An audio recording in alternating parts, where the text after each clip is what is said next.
全民穿越公路求生，每个人开局只有一辆车、一根撬棍、一张说明书和眼前一条看不到尽头的柏油马路。为了生存，玩家必须开车沿着公路向前探索，寻找散落在公路两边的木箱，用撬棍撬开木箱，拾取里面的物资。但是箱子里不只有物资，还有未知的危险。而正当其他玩家在疯狂求救的时候，我发现自己有一个特殊的能力，就是可以看到所有提示。我带着撬棍走了过去，箱子的旁边出现了一行文字：果然到了批人品的时候了吗？系统绑定成功。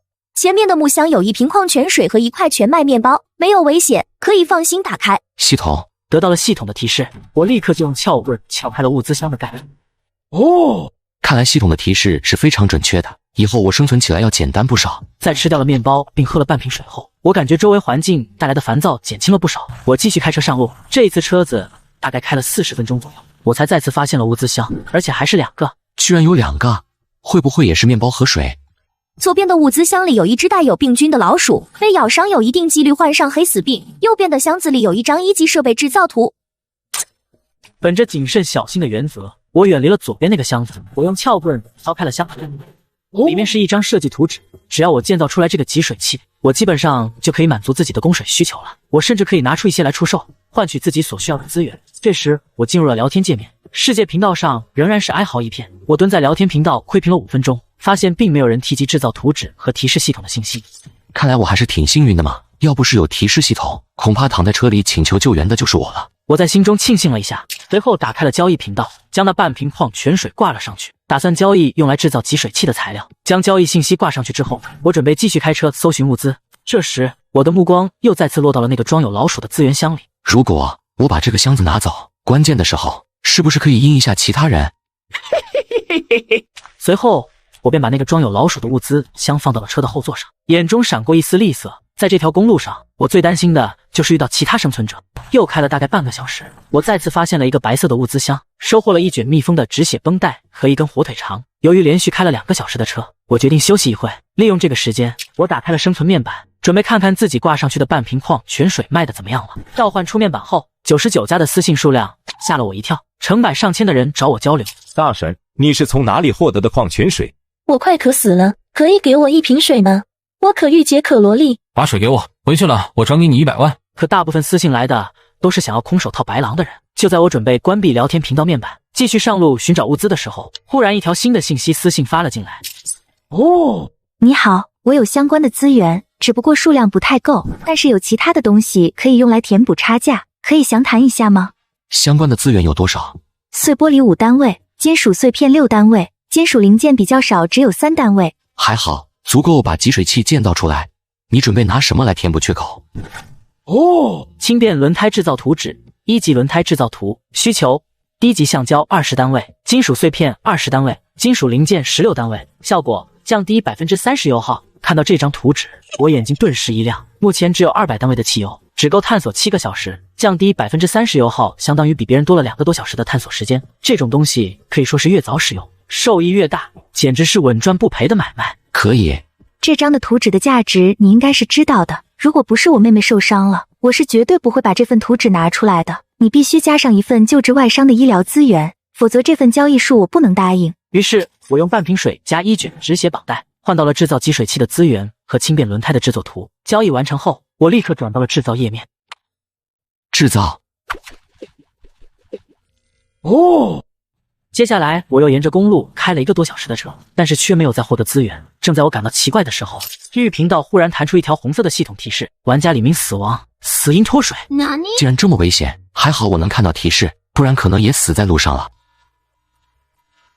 全民穿越公路求生的第1天，别人正在疯狂求救的时候，我已经解决了缺水的问题。这时世界频道发布了新的公告，每天中午12点到下午6点，可以前往道路两旁的荒野中寻找物资箱，但是荒野中也暗藏着很多危险。正在我犹豫要不要冒险的时候，聊天频道里面其他的生存者已经吵得不可开交。根据说明书上的内容，7天后天上将会出现2个太阳，我必须在7天内获得足够的物资，否则我极有可能会死在第7天。我抄起了防身的撬棍，将集水器揣进怀里，拔下了车钥匙，向着沙漠中走去。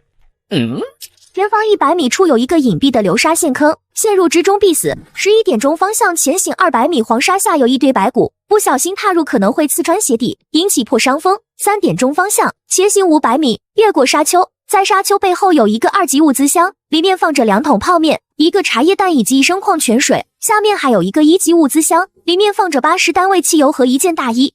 根据系统的提示，我在沙丘后面找到了一个蓝色的物资箱和一个白色的物资箱，总共收获了2桶方便面、1个茶叶蛋、1桶1升装的大瓶矿泉水、80单位汽油和1件大衣，简直是大丰收。回到公路上，将物资都扔到了后车座上，进入了区域频道，准备看看大家怎么样了。区域频道已经被系统用红字刷屏了，一行一行全是玩家的死亡信息，足足死了1700多人。天色黑了下来，这时打开了1桶泡面，因为没有开水的缘故，我只能干吃面饼。我一边吃着面，一边打开了聊天频道，看看大家都在聊些什么。看到论坛里的信息，我心中一动，我完全可以趁着这个机会，用水把他们手中的资源都换过来。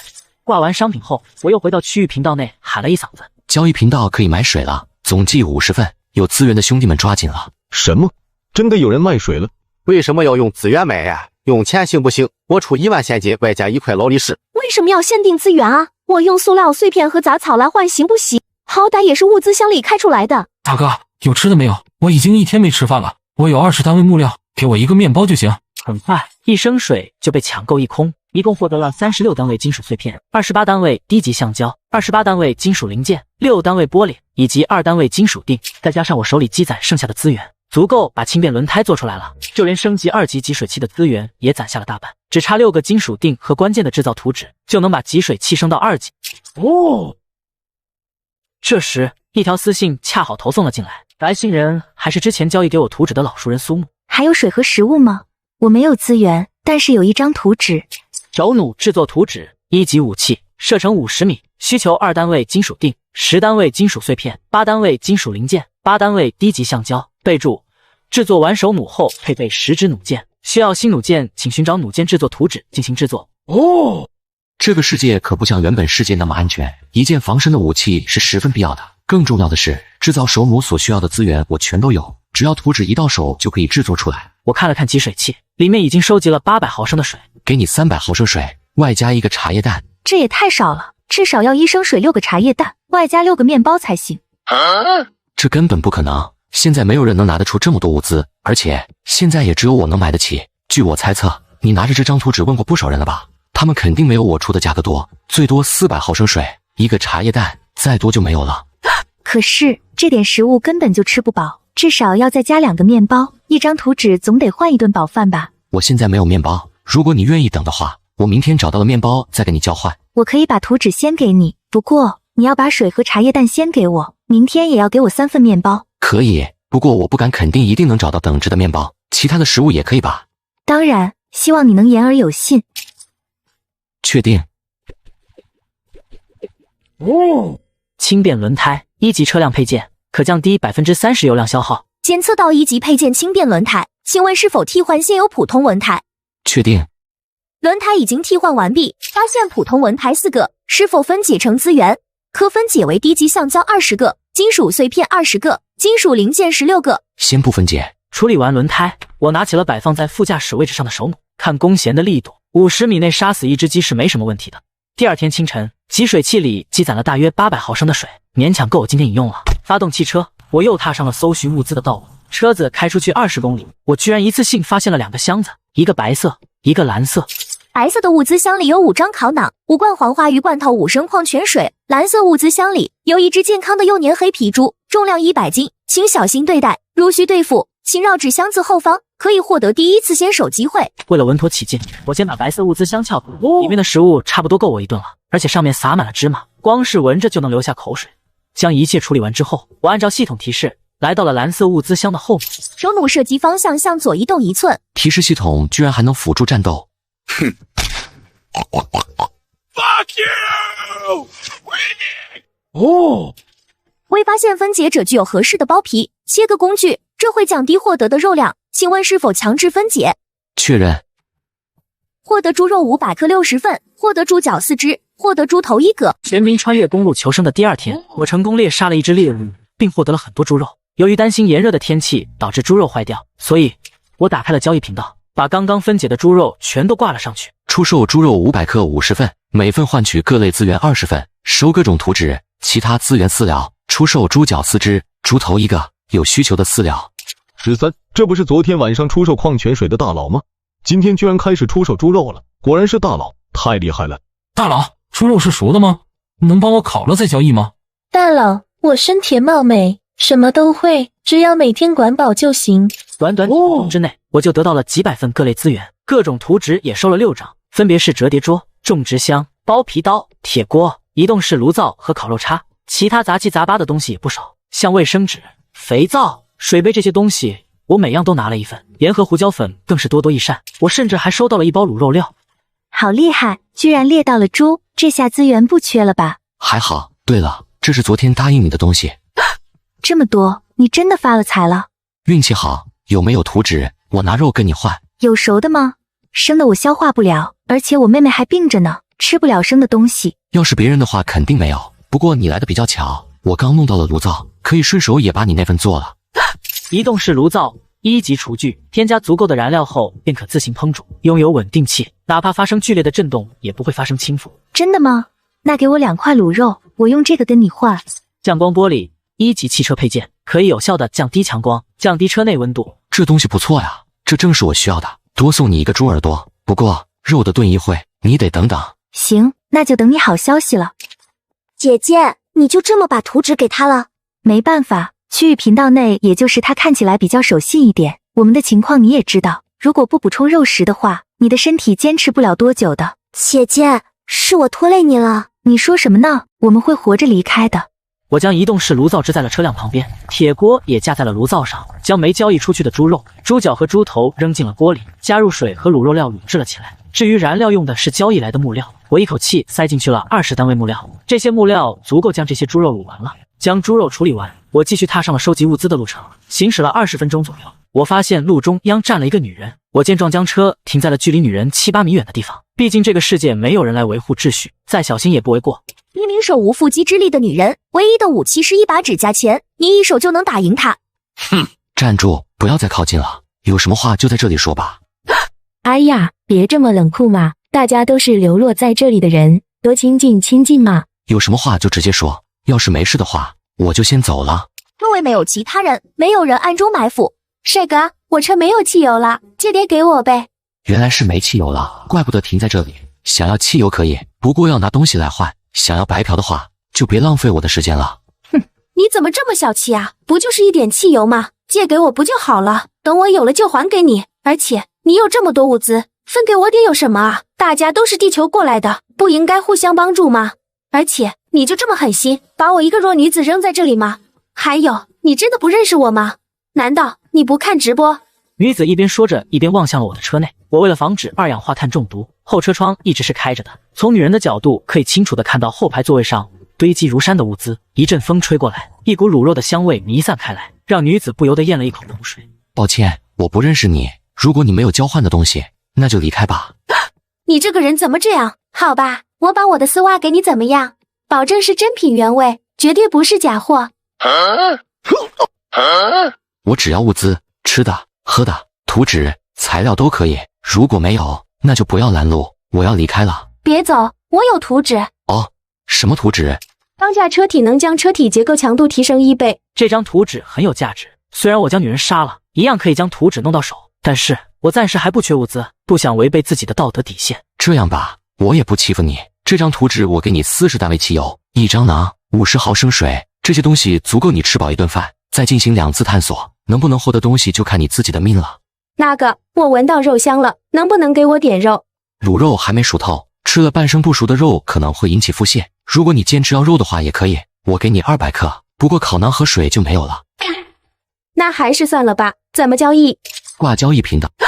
原来你就是13卖水卖猪肉的那个大佬，我真是笨死了，看到在煮肉就应该猜到是你的。有了好东西记得联系我，价格绝对童叟无欺。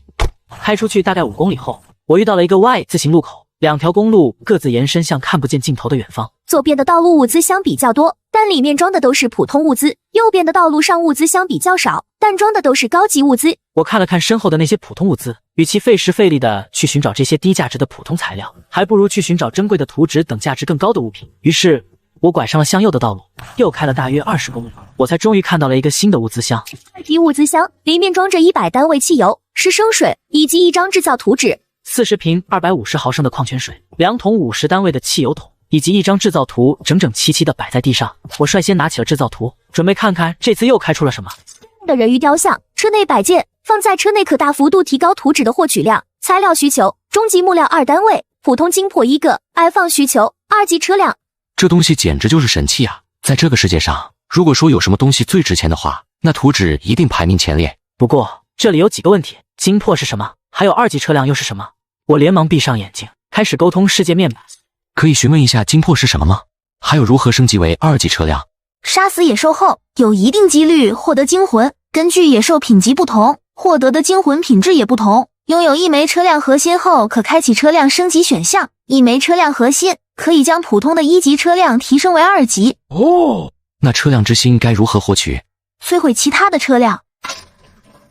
我一直以为我所要面对的不过是自然灾害和各种野兽，没想到同为求生者的玩家们彼此也是互相的敌人。看来以后要更加小心才行。不过又一个新问题摆放在了我的面前，怎么弄到一个汽车核心？要不要回头干掉那个女人？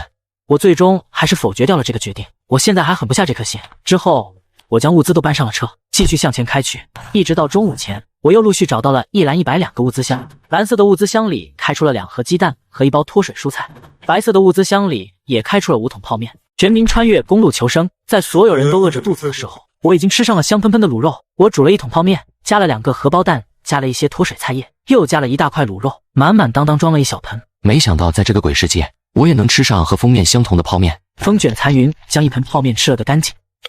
我打开了区域频道，打算看看其他生存者们怎么样了。你们有谁找到吃的了吗？谁能给我点吃的？我已经2天没吃饭了，我愿意用劳力士换。看到这个大哥，我不由得笑了。从第一天起就一直看到这个大哥刷屏，天天要拿他的劳力士换吃的，可是没有一个人愿意跟他换。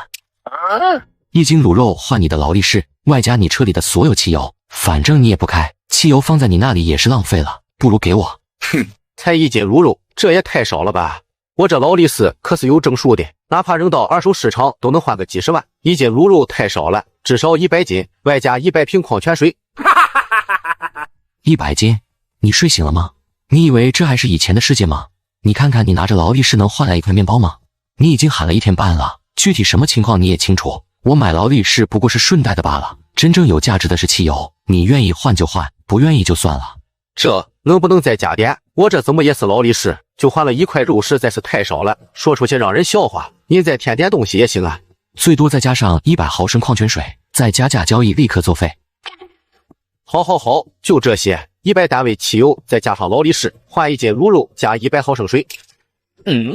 100单位汽油，每个人初始不应该有200单位汽油吗？昨天晚上太冷了，我把一些汽油当成燃料取暖了。你个败家子，那点火的装置呢？你怎么点的火？我还有个防风打火机。哦，那就拿这个打火机抵偿吧。好吧。将汽油放好后，我又把那只劳力士拿了起来，仔细端详着。真皮表带，金色表盘，看起来似乎和普通的石英表没什么不同。就这玩意值好几百万。时间很快就来到了12点，游戏系统的公告再次响起。欢迎参加第2次勇敢者的挑战，挑战时间依旧为中午12点到下午6点，请所有生存者注意时间，祝大家玩得愉快。但愿今天也能有好的收获。我整理了一下身上的装备，带上了手弩和撬棍，走下了车，步入了沙漠之中。12点方向，500米有一只沙蝎躲藏在沙坑里，小心它的尾针带有剧毒。1点钟方向，200米有一只沙漠狐，不要试图打它的主意，你追不上它。11点钟方向，1000米有一座村庄废墟，里面有好东西，不过路途上有一些流沙坑，需要注意脚下。哦，村庄废墟，去看看。一路上，我按照提示系统的指示，成功的避开了一个个陷阱，绕过了一片沙丘，看到了一座荒废的村庄。你发现了隐藏在沙漠之中的村庄废墟，这里已经被遗弃很久了，但还有一些作物的种子被遗留了下来。向前走200米，向右转，在房屋后面的院子里，你会有一些发现。院子？难道是农作物？沙漠里会有什么作物？小麦、葡萄。要是有葡萄就好了，不仅能改善一下生活，还能再薅一波羊毛。哦，你发现了野生韭菜。我在院子里收割了20多斤的韭菜。正当我兴奋的时候，系统又提示我后院有一只受伤的老虎，老虎的2只前爪都严重骨折。虽然有些紧张，但是拥有手弩的我还是解决掉了它。发现猛虎尸体1具，分解后会获得大量物资。检测到拥有1级切割器具包皮刀，可分解实体，会少量造成肉量损耗，可获得完整皮毛1件，请问是否分解？确定。获得500份虎肉200份，获得完整虎皮1张，获得虎鞭1个，获得猛虎内脏1副，获得虎骨1架，获得普通精魄1个。发财了，发财了！休息了一会，我打开了区域频道，又被一连串的红色死亡信息刷屏了。我数了数，大概死了200多人，死因大多都是流沙或中毒，不过也有很多人收获了物资。看到越来越多的人在区域频道上晒自己的收获，我估摸着出去参加勇敢者的挑战的人都回来了。现在正是大家物资最充裕的时候，正是收割的好机会。你们谁有面粉？我用肉换，食用油什么的也要。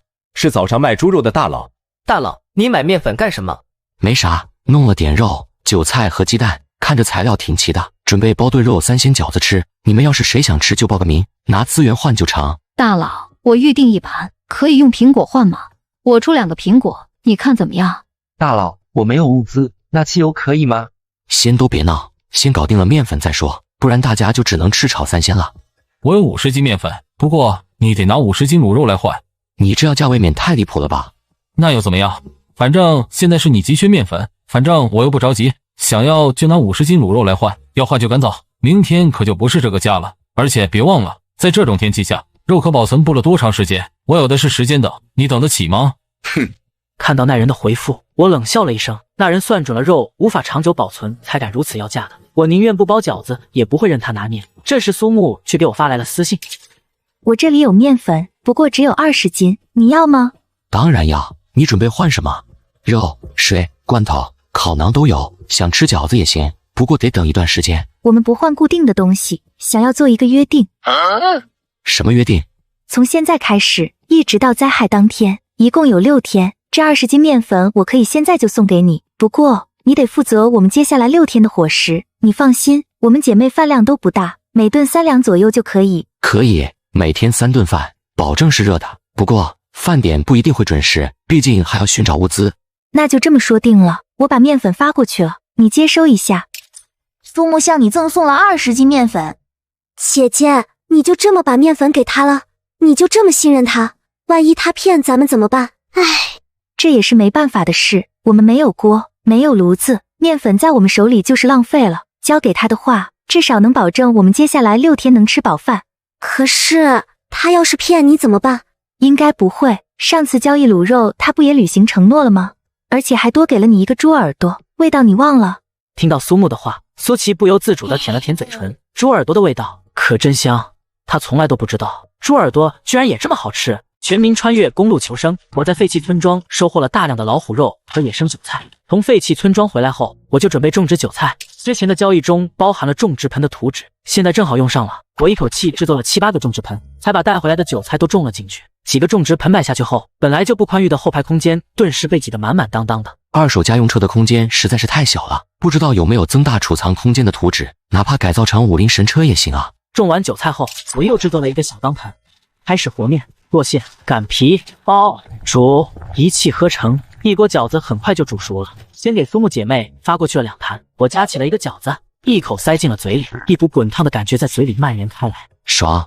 不过我发现竟然没有蘸料，当即打开区域聊天频道。你们谁有醋和蒜？我高价收。原本正在交流的聊天频道安静了片刻，随后瞬间炸裂了。卧槽，大佬真的吃上饺子了。大佬，能不能给我也弄1盘饺子？我用2瓶水换。大佬，我有原味丝袜，能换1盘吗？我直接将1盘饺子挂在了交易频道上，已经挂到交易频道了，限时5分钟自由拍卖。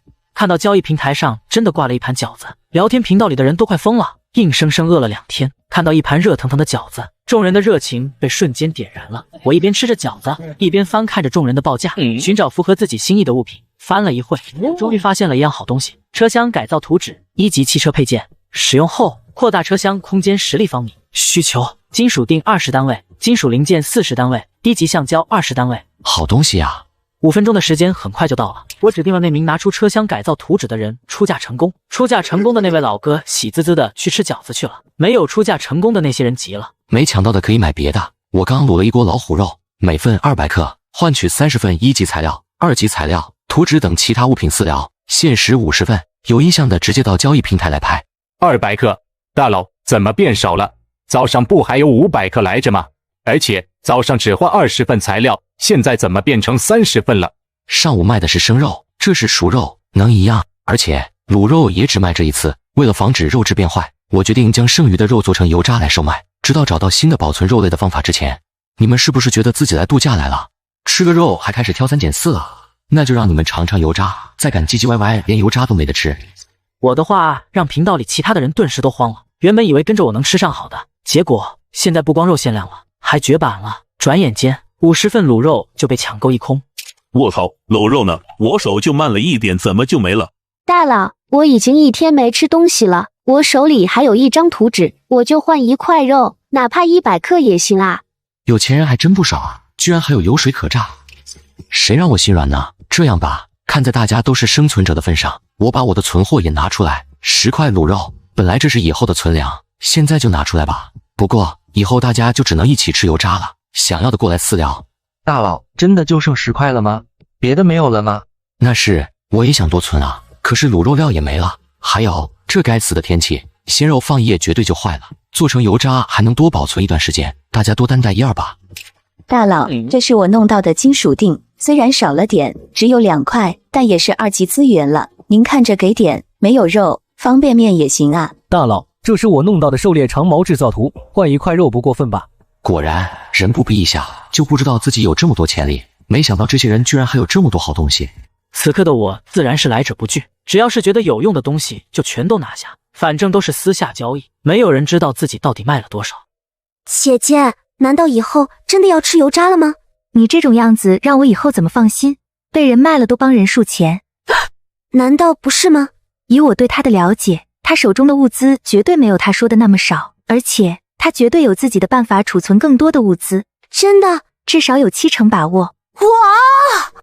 对了，以后没有我的允许，你不许私自和他接触。放心好了，我不会的。全民穿越公路求生，在其他人都在挨饿的时候，我拿出多余的食物交易到了6张图纸以及大量的2级材料。这6张图纸分别是狩猎长矛、防刺服、防晒服、抗生素、毛毯和温度计的制造图。其中抗生素制造图的价格最贵，足足花了500克卤肉、1张烤馕外加500毫升水才换到，不过也是物超所值。抗生素制造图，消炎的绝佳药物。配方2单位1级草药片。在这个求生的世界里，谁敢保证自己不会受伤？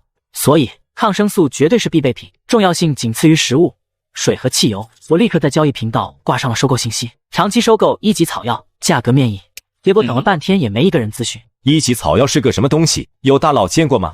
我就知道没那么简单，要是这么容易就能收集到草药，恐怕这张图纸也轮不到我。看来制造出消炎药还是一个长期的过程。我索性将图纸收好，等到收集到了草药再说。至于其他几张图纸就简单多了，都被我制作出来了一份。狩猎长矛和防刺服这种东西，我暂时还不打算出售。防晒服和温度计估计没有人会买。看来看去，我打算将毛毯出售。昨晚已经有好几个生存者死于低温，其他生存者对于的毛毯需求量肯定很大，我又可以薅一波羊毛。毛毯1级御寒物品，可以帮你抵御零下10摄氏度以内的低温。制作材料1级布料5单位，出售毛毯每条10单位1级布料。果然，当我将毛毯挂出来之后，大家购买的热情很高，首批10条上架不到10分钟就销售一空。我当即用赚到的布料制作了20条毛毯，再次挂了上去。大佬，我没有布料了，用金属碎片行不行？行吧。当然，杜牧姐妹那边我也没忘了，将2条毛毯寄了过去。没办法，图纸大户，关系要维护好了。谢谢，刚刚弄了张图纸，你给个成本价就行。强光手电图纸1级照明设备，制作材料1级电子元件1单位，金属碎片5单位，玻璃碎片5单位，玻璃1单位，金属零件5单位。备注：手摇式充电。居然是照明设备。制作材料里面除了玻璃是2级材料之外，剩下的都是常见的1级材料，并不稀缺，我直接就将其制作了出来。哦，性能还可以，挺好用的。给你一套防晒服，剩下的明天给你加个菜，爆炒虎胗。那个防晒服能不能再给我几套？材料我可以出。你要这么多防晒服干嘛？这玩意穿一套就有用。衣服穿了2天了，太脏了。哦，省点用水。处理完了这些，我看到没有人在交易后，便将剩下的虎肉都熬成了油渣，借着炉火的余温裹上了毯子，开始睡觉。夜里恍惚间，我似乎听到了几声狼叫。前方10米发现落单野狼1只，对车辆无威胁。那只狼十分的有耐心，不住地围绕着车子兜圈子，时不时的用爪子挠几下车门，试探着汽车防护薄弱的位置。不过我的车可是改装过的钢架车身，根本不是普通的野狼能打开的。有没有办法杀了他？可以使用强光手电致盲，用手弩进行远程打击。好像可以试试。我拿着强光手电筒对准了野狼，然后敲了敲车窗。在他回头的一瞬间，我打开了手电筒，雪白的光柱直着射入野狼的双眼。野狼嗷的一声惨叫，转头向着远方跑去。小子啊，到了现在还想跑？上台1寸。哦，这种状态已经残了吧？是不是可以直接收尾了？这只野狼还有反击的能力，当你靠近后，它会咬断你的脖子，静待1个小时，它才会失去反抗能力。我操，这么阴险，居然敢阴我，待会非杀了你吃肉！我回到车上，关紧了车门，静静地等待着野狼的死亡。野狼已经失去反抗能力，周围无其他生物可行动。检测到拥有包皮刀，会对肉量造成轻微损耗，请问是否继续分解？是。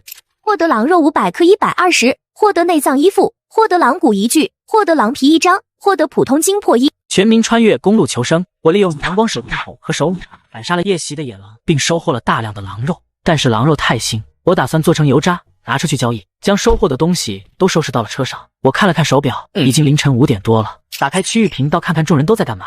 此时区域频道已经被刷屏了，我将信息往前翻了翻，细细的看了一遍，才知道事情的原委。原来这一夜不光是我遭遇了野兽袭击，很多人都遭受到了野兽袭击，而且袭击的野兽也不只有野狼一种，狮子、老虎、豹子、犀牛、棕熊都有。很多人死了，不少人受了伤。在区域频道上请求帮助，想要获得药品。虽然我只有抗生素的图纸而没有原材料，但我还是在交易频道上挂上了一条信息：待加工消炎药，3单位1级草药换1片消炎药，直接交易，限量100人。我把交易信息挂上去之后，区域频道瞬间就炸锅了。又是大佬出手了，大佬居然有消炎药。大佬，求求你卖给我1片消炎药吧，我给你1袋吐司面包。草，我只有1单位草药，你们谁有草药？我用饼干换。大佬，我有3單位草藥，先幫我做1片。没受伤的后面排队去，机会应该给我们这些受伤的人。大佬，我虽然只有2单位草药，但是我弄到了1条蛇的尸体，你看用来抵价行吗？看着热闹非凡的区域频道里，范明坤后悔的肠子都青了。这张图纸就是他卖给13的，要是他再坚持1个晚上，现在发财的就是他了。叫你嘴馋，饿了2天怎么了？再多忍1天能死吗？不行，我得不到的你也别想得到。你们是不是傻？1片消炎药只需要2单位草药，13这个黑心商人却要3单位草药，这明摆着是占你们便宜，你们居然还赶着给他送钱，你们是不是傻？我要是你们就联合起来，一起抵制他这种黑心商人的行为，直到他把价格降到2单位草药1片为止。13，现在全人类都降临到了末世，所有人都陷入了巨大的危机之中，在这种时刻，所有人都应该团结起来共度难关。你居然还在这个时候想着赚钱，你心里到底还有没有一点良知？我要是你，我就免费帮大家制作药品，帮助大家一起度过这次危机。看着范明坤的话，我差点没笑出声来。就在这时，我忽然接到了一条私信：帅哥，我是苏琪，要不要我帮你解决掉这只苍蝇？早饭加个荷包蛋就可以。你是苏木的妹妹？对，我姐姐就是苏木。你觉得这个交易怎么样？虽然它不会对你造成什么实质性的威胁，但是有一只苍蝇在耳边乱叫，也是很讨人厌的一件事。而且，如果真有傻子被它忽悠了，你也少了一份收益，不是？不如这件事交给我怎么样？我的要求不高，就1个荷包蛋而已。那就交给你办了，办得好了，再给你加1片消炎药。哇，好嘞，交给我了。得到了我的同意后，苏琪开始在区域频道上和范明坤开战了。大家别听这个小子胡说八道，他就是眼红嫉妒大佬，所以才恶意诽谤的。先不说制作1片消炎药到底是2单位草药还是3单位草药，哪怕就是3单位草药，大佬这个时候能帮助大家代加工消炎药，已经是很大的恩惠了。要是我直接开价10单位1份消炎药，然后再高价卖成品消炎药，不香吗？我估计范明坤估计就是想要打着这个主意，把你们忽悠瘸了，然后自己去找大佬兑换了消炎药，再高价卖给你们。你们要是信了他的，就等着哭吧。况且大佬可是现在唯一的消炎药代工商，把大佬惹生气了，直接关闭了代加工渠道，你们上哪里弄消炎药去？一起等死吧！还有，你们可都别忘了，大佬可是咱们区唯一的食物销售商，要是大佬一生气关了销售渠道，你们上哪换食物去？话已至此，该怎么办自己决定。反正我还巴不得你们都放弃交易呢，我正好和大佬多交易几片消炎药。随后苏琪就在交易频道上挂了一条交易信息：现在开始预售消炎药了，每片消炎要换取吐司面包1包，矿水1瓶，外加任意1级材料20份，可接受图纸抵换，预购从速，限定10人。你疯了？咱们哪来的10片消炎药？我就是口嗨一下，谁要是真过来换就告诉他已经换光了，反正谁都不知道是真的还是假的。苏琪的这番言论扔上去之后，区域频道瞬间就炸了，一些被范明坤忽悠的犹豫了的人瞬间反应过来，现在13可是唯一可以换消炎药的人，要是把对方得罪了，那自己以后上哪去弄消炎药去？为了避免13生气，这些人立刻自发的组成队伍，开始对范明坤口诛笔伐起来。你们给我等着，早晚有一天我会让你们付出代价。交易了几十笔之后，我积累了大量的1级草药，便也开始挑拣一些补偿比较高的代工单子，其中单价最高的一笔是用1片消炎要换到了200单位的汽油，我还以为对方挖到了油矿，后来才知道对方也是一个比较另类的奇葩。这人在进入游戏之后，无论开什么箱子都能开出汽油，除去汽油之外，各种的2级资源、功能性图纸我也换到了一些，不过都是诸如菜刀、求生刀、卫生纸、火锅以及木炭之类的制造图，大用没有，但是对于改善生活品质还是很有作用的。除去这些东西之外，我还囤积了50几片消炎药。这些人果然还是有点存货的，看来镰刀还要再锋利一点，是时候再加把火了。200克油渣50份，每份兑换各类1级资源30份，2级资源及图纸饲料。大佬，怎么全是油渣啊？难道就没有别的了吗？没办法呀，肉类在这个天气里太容易坏了，没收到冰箱，所以只能换成油渣了，这样保存的时间还能长点。其实油渣也剩的不多了，趁着还有能力的就多买点，说不定哪天就没有了。可是油渣这东西也太难吃了，大佬还有存粮吗？哪怕罐头也行啊，我拿汽油换。大佬还有卤肉吗？哪怕是隔夜的也行啊，我这里还有点2级资源，都还给你怎么样？卤肉我有，罐头我也有，但是我不打算换，我打算晾这些人几天，等他们适应了油渣之后，再适量的放出一些罐头和卤肉，绝对会收获到更多的资源，更大的利润。回复了那些玩家之后，我煮了2碗面条给苏木姐妹送了过去，当然里面还放了之前承诺的荷包蛋和卤肉。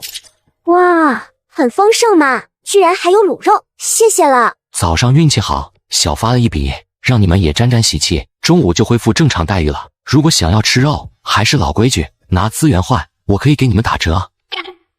小气，哼！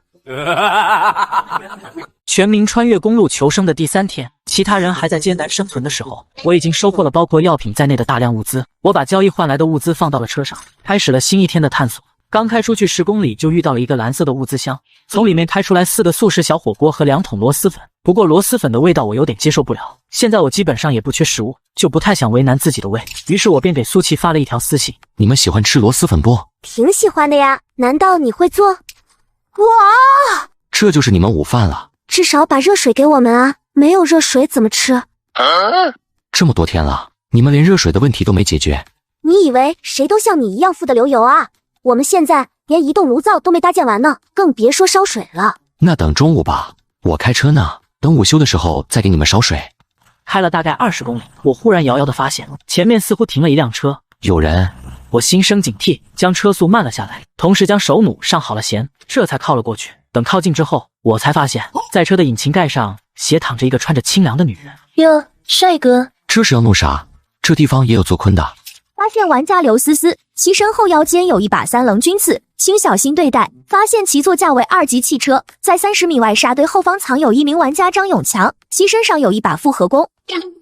仙人跳，没想到在这里也能遇见仙人跳。虽然我拥有手弩，可以凭借优势杀死对方1人，但是在沙丘后面可还隐藏着一个手拿复合弓的男人。我立刻有了主意，帅哥，帮个忙呗，人家车坏了，帮忙修一修呗。阿姐，我们远日无怨，近日无仇，你把算盘打在我头上就有点过分了吧？不如把道路让开，我们各走一边，当做不想没见过如何？小帅哥说的这是什么话？我就是车坏了，想要求你帮忙修修车，还能有什么坏心思呢？你就帮帮人家嘛。这车灯真圆，嘿，这车灯真白，要不是系统提示，说不得我真就下去修车了。不过我都把话说到这份上了，还想仙人跳，那就别怪我不仗义了。于是我从后车座上翻翻出了一个白色的物资箱。这是我第一天发现的一个物资箱，里面装有一只带有黑死病的大老鼠，原本就是一时兴起带到了车上，没想到在这里用上了。大姐，我看你在这里也不容易，不如这样吧，这个物资箱就当做辛苦费了，您收着吧，我呢就不留下陪您了，有缘再见。我说完之后，一踩油门，车子猛地向前撞了过去。思思，没事吧？没事，那小子是怎么察觉出来有问题的？不会是你没葬好暴露了吧？没有，我按照你的吩咐，一直躲在沙丘后面，我还拿沙子埋了半边身体，根本不可能发现的啊。那就奇怪了，他怎么不上钩呢？难道老娘没有魅力了？算了，管那么多干嘛？他不还扔下来一个白色物资箱呢吗？也算我们不白等这么长时间。哼，一个白色物资箱算什么？刚才他车子过去的时候，我扫了一眼，他车里的物资多的都靠在窗户上了，只要把他这票干了，绝对能吃上一阵子。真的？那太好了，总算遇到一只肥羊了。等我开了箱子，就追上去。张永强期待地搓了搓手，拿出撬棍撬他的物资箱，一只黑色的大老鼠猛地窜了出来，一口咬在了他的大腿上。我正开着车，忽然听到了系统提示，我连忙打开了区域频道，游戏系统也给出了2人的死讯。这么快？这是什么黑死病？太霸道了吧！快赶上毒药了！还好之前系统提示了我，不然死的就是我了。不过这2人死亡了，那么他们的车子岂不是空下来了？我的心火热了起来。目前我的短板就是车辆升级，想要一个车辆核心，却一直没有门路。现在这个机会来了，我立刻掉头，车子向来10方向开了过去。系统，周围有危险吗？携带瘟疫的老鼠已经逃亡，周围无危险，请勿碰触尸体。我不敢接近2具尸体，绕路来到了停在路边的那辆车子。车子里的东西不多，2罐午餐肉，1瓶水，10几个1级物资。最显眼的是2个汽车模型一样的东西，我将其中一个拿在手里。发现汽车核心，可用来升级车辆等级。哦，就是这个。检测到无主车辆，请问是否提取汽车核心？是。随后我用了一个汽车核心把我那辆破车升级成了2级汽车，汽车变得崭新，而且空间都变大了。在现实世界，这款车最少也得价值70、80万了。升级完车辆后，我又将那张尘封已久的美人鱼雕像制造图拿了出来，消耗材料把雕像制造了出来。幸运的美人鱼雕像，2级摆件，放置在车内可大幅度提高图纸的获取量。再次开了大概30公里，我终于又在路边发现了一个蓝色的物资箱。2级物资箱里面装着4罐老干妈辣酱，1张1级车辆改造图纸。有了雕像效果就是不一样。哦，坚固保险杠，1级车辆改造图纸，加装后可以让你不再惧怕任何1级车辆的恶意撞击。全民穿越公路求生的第3天，我给我的汽车加装了保险杠。不错，有了这玩意，我就不怕别人用车堵我的路了。加装了保险杠的我意气风发，开车继续踏上了寻找物资的旅途。美人鱼雕像的效果确实强大。接下来的行程中，我再次发现了2个资源箱，一蓝一白。白色的资源箱里开出了20单位汽油和2升水，蓝色的资源箱里开出了4桶火鸡面和1张防晒网制造图。我看着这张防晒网，不知道该说点什么。说有用吧，降低10%的热量的确是低了点；要说没用吧，确实能降低太阳照射效果。这东西虽然我看不上，但可以卖啊。我估算这东西的最大价值应该在双日凌空爆发的当天，气温越高，这东西的价值就越高，到时候说不定能大赚一笔。趁着手里的材料充裕，我试着制作了1张。不过因为没有挂钩的问题，挂上防晒网之后，汽车是不能移动的，否则防晒网就直接被吹飞了。反正也是给他们用的，不能移动就不能移动吧。相比于被晒死，相信这点小缺点他们会接受的。我将防晒网收了起来，开始准备午饭，把移动灶台的炭火挑光。我煮了1锅手擀面，浇头自然是卤肉配老干妈，再加上1点脱水蔬菜。我一边端着碗，一边看着区域频道聊天。没有了手机，区域频道成了我唯一的下饭节目。又到中午了，兄弟们都吃什么了？柚子米包配夸吉斯 AT， 我比你强点，有半根昨天剩下来的火腿肠。你们怎么都这么多吃的？为什么我只有半块面包，还是昨天剩下来的？大佬呢？能不能再卖1点油渣？那点油渣早上就吃完了，现在饿得难受。卧槽，那么油的东西你居然能吃下去？去你的！等你2天不吃饭的时候，你再说这话。大佬，求求你了，再卖点油渣吧。你们谁能给我点吃的？我把身上的西装给你们，尽力来的，不奢求，给块面包就行。我看了一眼最后这个人的名字，正是昨天卖给我劳力士手表的那个人。这人居然还在原地卖东西求生。我叹息了一声，在心中判了这个人死刑。西装有什么用？估计白给别人都不会穿，而且这衣服要是卖出去了，这人今天晚上恐怕就能冻死。已经快中午了，你什么时候才把热水弄来啊？我还等着泡螺蛳粉呢。差点把这俩人忘了。马上了，马上了！今天有没有什么新图纸啊？我可以拿老干妈辣酱换。哇，老干妈辣酱！苏琪闻言不由得流下了口水。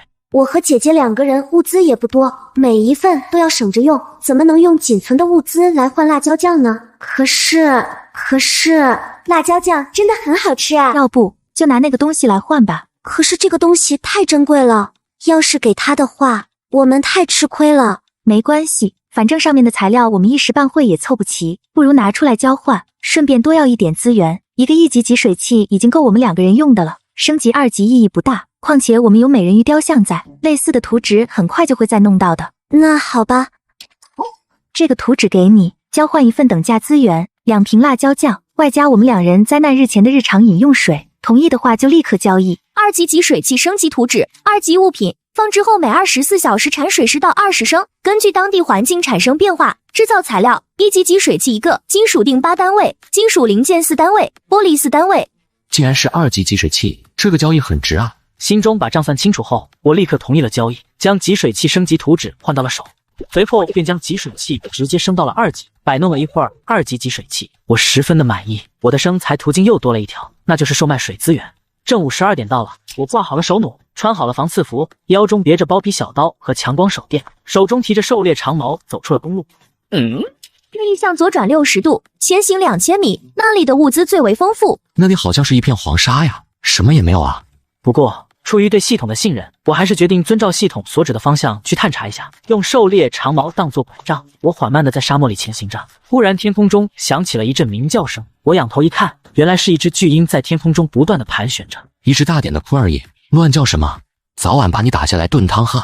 闻言，那巨鹰竟然从高空俯冲了下来，向着我直扑过来。我估计自己要是被巨鹰抓住，至少要被撕下去一大块肉。香肠矛立在胸前，不要做多余的动作。我根据系统的提示，将长矛立在胸前。巨鹰因为巨大的惯性躲闪不及，被长矛贯穿了身体，但是矛柄也因为巨大的力量断成2截。而因为巨鹰的冲击，我此刻已经从地面落入了一个黑暗的坑洞之中。获得鹰肉500克50份，获得鹰腿2只，获得鹰翅2只，获得鹰脖子1个，获得羽毛10单位，获得内脏1副，获得普通魂魄1个。好家伙，这翅膀可够大的，一个翅膀做一锅可乐翅都有富裕，昆之大，一锅炖不下。我拿出1单位布料，做了个包袱，将这些东西都装进了包袱里，背在了身上。处理了这些东西，我开始用强光手电照射周围，我发现自己正在一个漆黑的石室里，周围都是黑漆漆的砖墙，看样子已经经历了不少年月，上面挂满了灰尘，天花板上面还破了个洞，我就是从那里掉进来的。不过这里距离天花板顶端足有3米多高，靠我自己肯定是爬不上去的。全民穿越公路求生的第3天，我被巨鹰袭击掉入了一个坑洞之中，而出口足有3米多高，水和物资我都留在了车上，一旦找不到出去的路，我就会被困死在这里。系统，这里有出去的路吗？一直向前走，走到甬道的尽头，不要进入2侧的房间。确定没有危险吗？只要不进入2侧的房间就没有危险。我一手举着强光手电，一手拿着半截狩猎长矛，踏入了一条漆黑悠长的通道。通道的2侧有着许多的木门，每扇木门上都挂着一个小牌子，上面写着扭曲的文字。虽然我很好奇门后面是什么东西，但我还是牢记了提示系统的提示，坚决不碰那些木门一下。通道很长，我足足走了10分钟才来到了甬路的尽头。在通道的尽头，同样是一扇木门。怎么办？直接推开。好嘞。木门后面是一个房间，房间的周围摆满了木架子，在木架子上胡乱地摆放着卷轴一样的东西。我用长矛碰了一下这些纸张，长矛碰触到纸上的瞬间，这些纸张就变成了飞灰。我继续用长矛将几个架子挨个扫荡了个遍，可惜这些纸张时间太过久远，全都化作了飞灰。就在我打算放弃的时候，我忽然发现长矛现在碰触的卷轴并没有化灰，反而晃动了一下。哦，有收获。香肠制造机制造图，将肉和面粉放入其中后，会自动产出香肠。制作材料：金属锭20单位，金属零件40单位，金属碎片10单位，玻璃4单位，塑料4单位，电子元件1单位。备注：你可以把肉制作成香肠，但不要试图把香肠还原成肉。这备注就是多余，哪个人会试图把香肠还原成肉？有了这个东西，我手里的狼肉和巨鹰肉就不用再浪费做成油渣了，这些肉都可以做成香肠保存起来。有了收获之后，我望向了房间的唯一出口，一扇关上的木门。这扇木门明显比其他木门结实得多，上面还钉了用来加固的铁条。我用长矛试着推了推木门，结果木门纹丝不动。系统，这门打不开啊，我该怎么离开？用力踹。哦，好嘞。得到了系统的回答，我向后退了2步，随后一记飞踢踹到了木门上。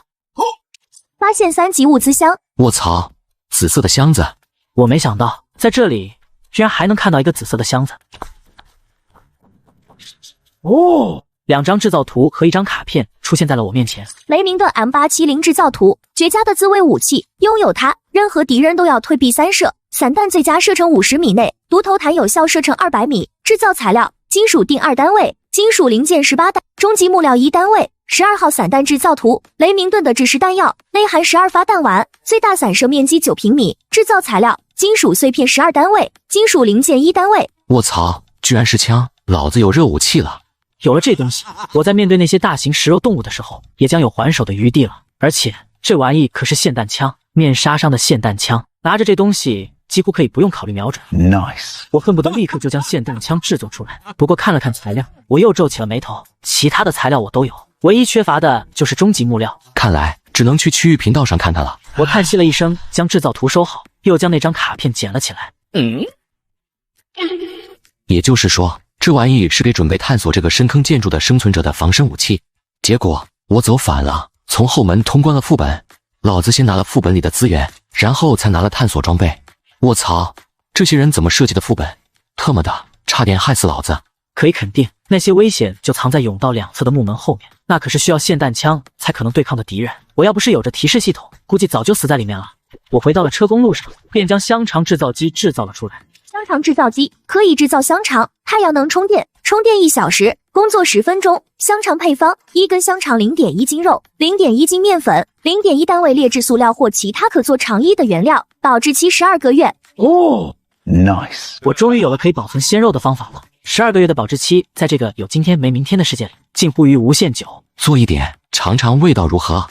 我先将1斤狼肉、1斤面粉以及1单位劣质塑料扔进了进料口里，随后按下了红色按钮，伴随着一阵嗡鸣声，一根根红色包装的火腿肠从出料口里掉了出来。我打开一根尝了一口，味道还不错，跟肉粒多的口感差不多，能吃到肉的感觉，不像是普通火腿肠，一嘴面粉味。不过我现在手里面粉有限，只有不到20斤。思来想去，我决定先在区域频道收一下面粉，收购面粉，价格面议；收购终极木料，价格面议。我的这2条交易信息一出现，顿时让区域频道内翻了天。大佬这是挑战完回来了，大佬肯定又获得新东西了，不然不会突然收购这些东西。大佬，能抱一下大腿吗？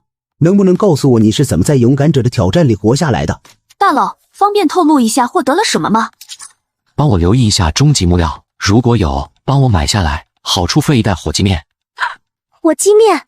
看到这3个字，苏琪的眼睛都圆了。全民穿越公路求生，由于我制造出了香肠子，所以我把手头大部分的干粮都拿去区域频道交易成了面粉，准备将大量的生肉做成香肠保存。现在手上能吃的也就剩面粉了。我本来打算晚饭吃蒸馒头的，看了看天色，等馒头蒸熟了都得天黑了，于是我打算晚饭吃烧烤。我翻了翻自己储藏的食材，巨鹰的翅膀拿1只，巨鹰腿拿1只，韭菜弄几串，老虎心、老虎腰子、虎鞭什么的都招呼上，这些估计也就差不多了。然而当我将烧烤架支起来之后，我才发现巨鹰的翅膀太大了，烧烤架根本烤不下。于是我给苏木发去了私信：你有比较大的烧烤架吗？大的烧烤架要多大？普通烤架不够吗？食材有点大。我把巨鹰翅膀的尺寸发了过去。我这里最大的是一个烤炉，高度是 1.6 米，宽度1米，你把翅膀从中间折一刀就够用了。如果还不行的话，我也没办法了。巨型烤炉制造图纸，焖烤的绝佳伴侣，高度 1.6 米，宽度1米，配备专用烤肉前10只。制作材料：食料10单位，金属锭2单位，金属碎片5单位。可以，多少钱？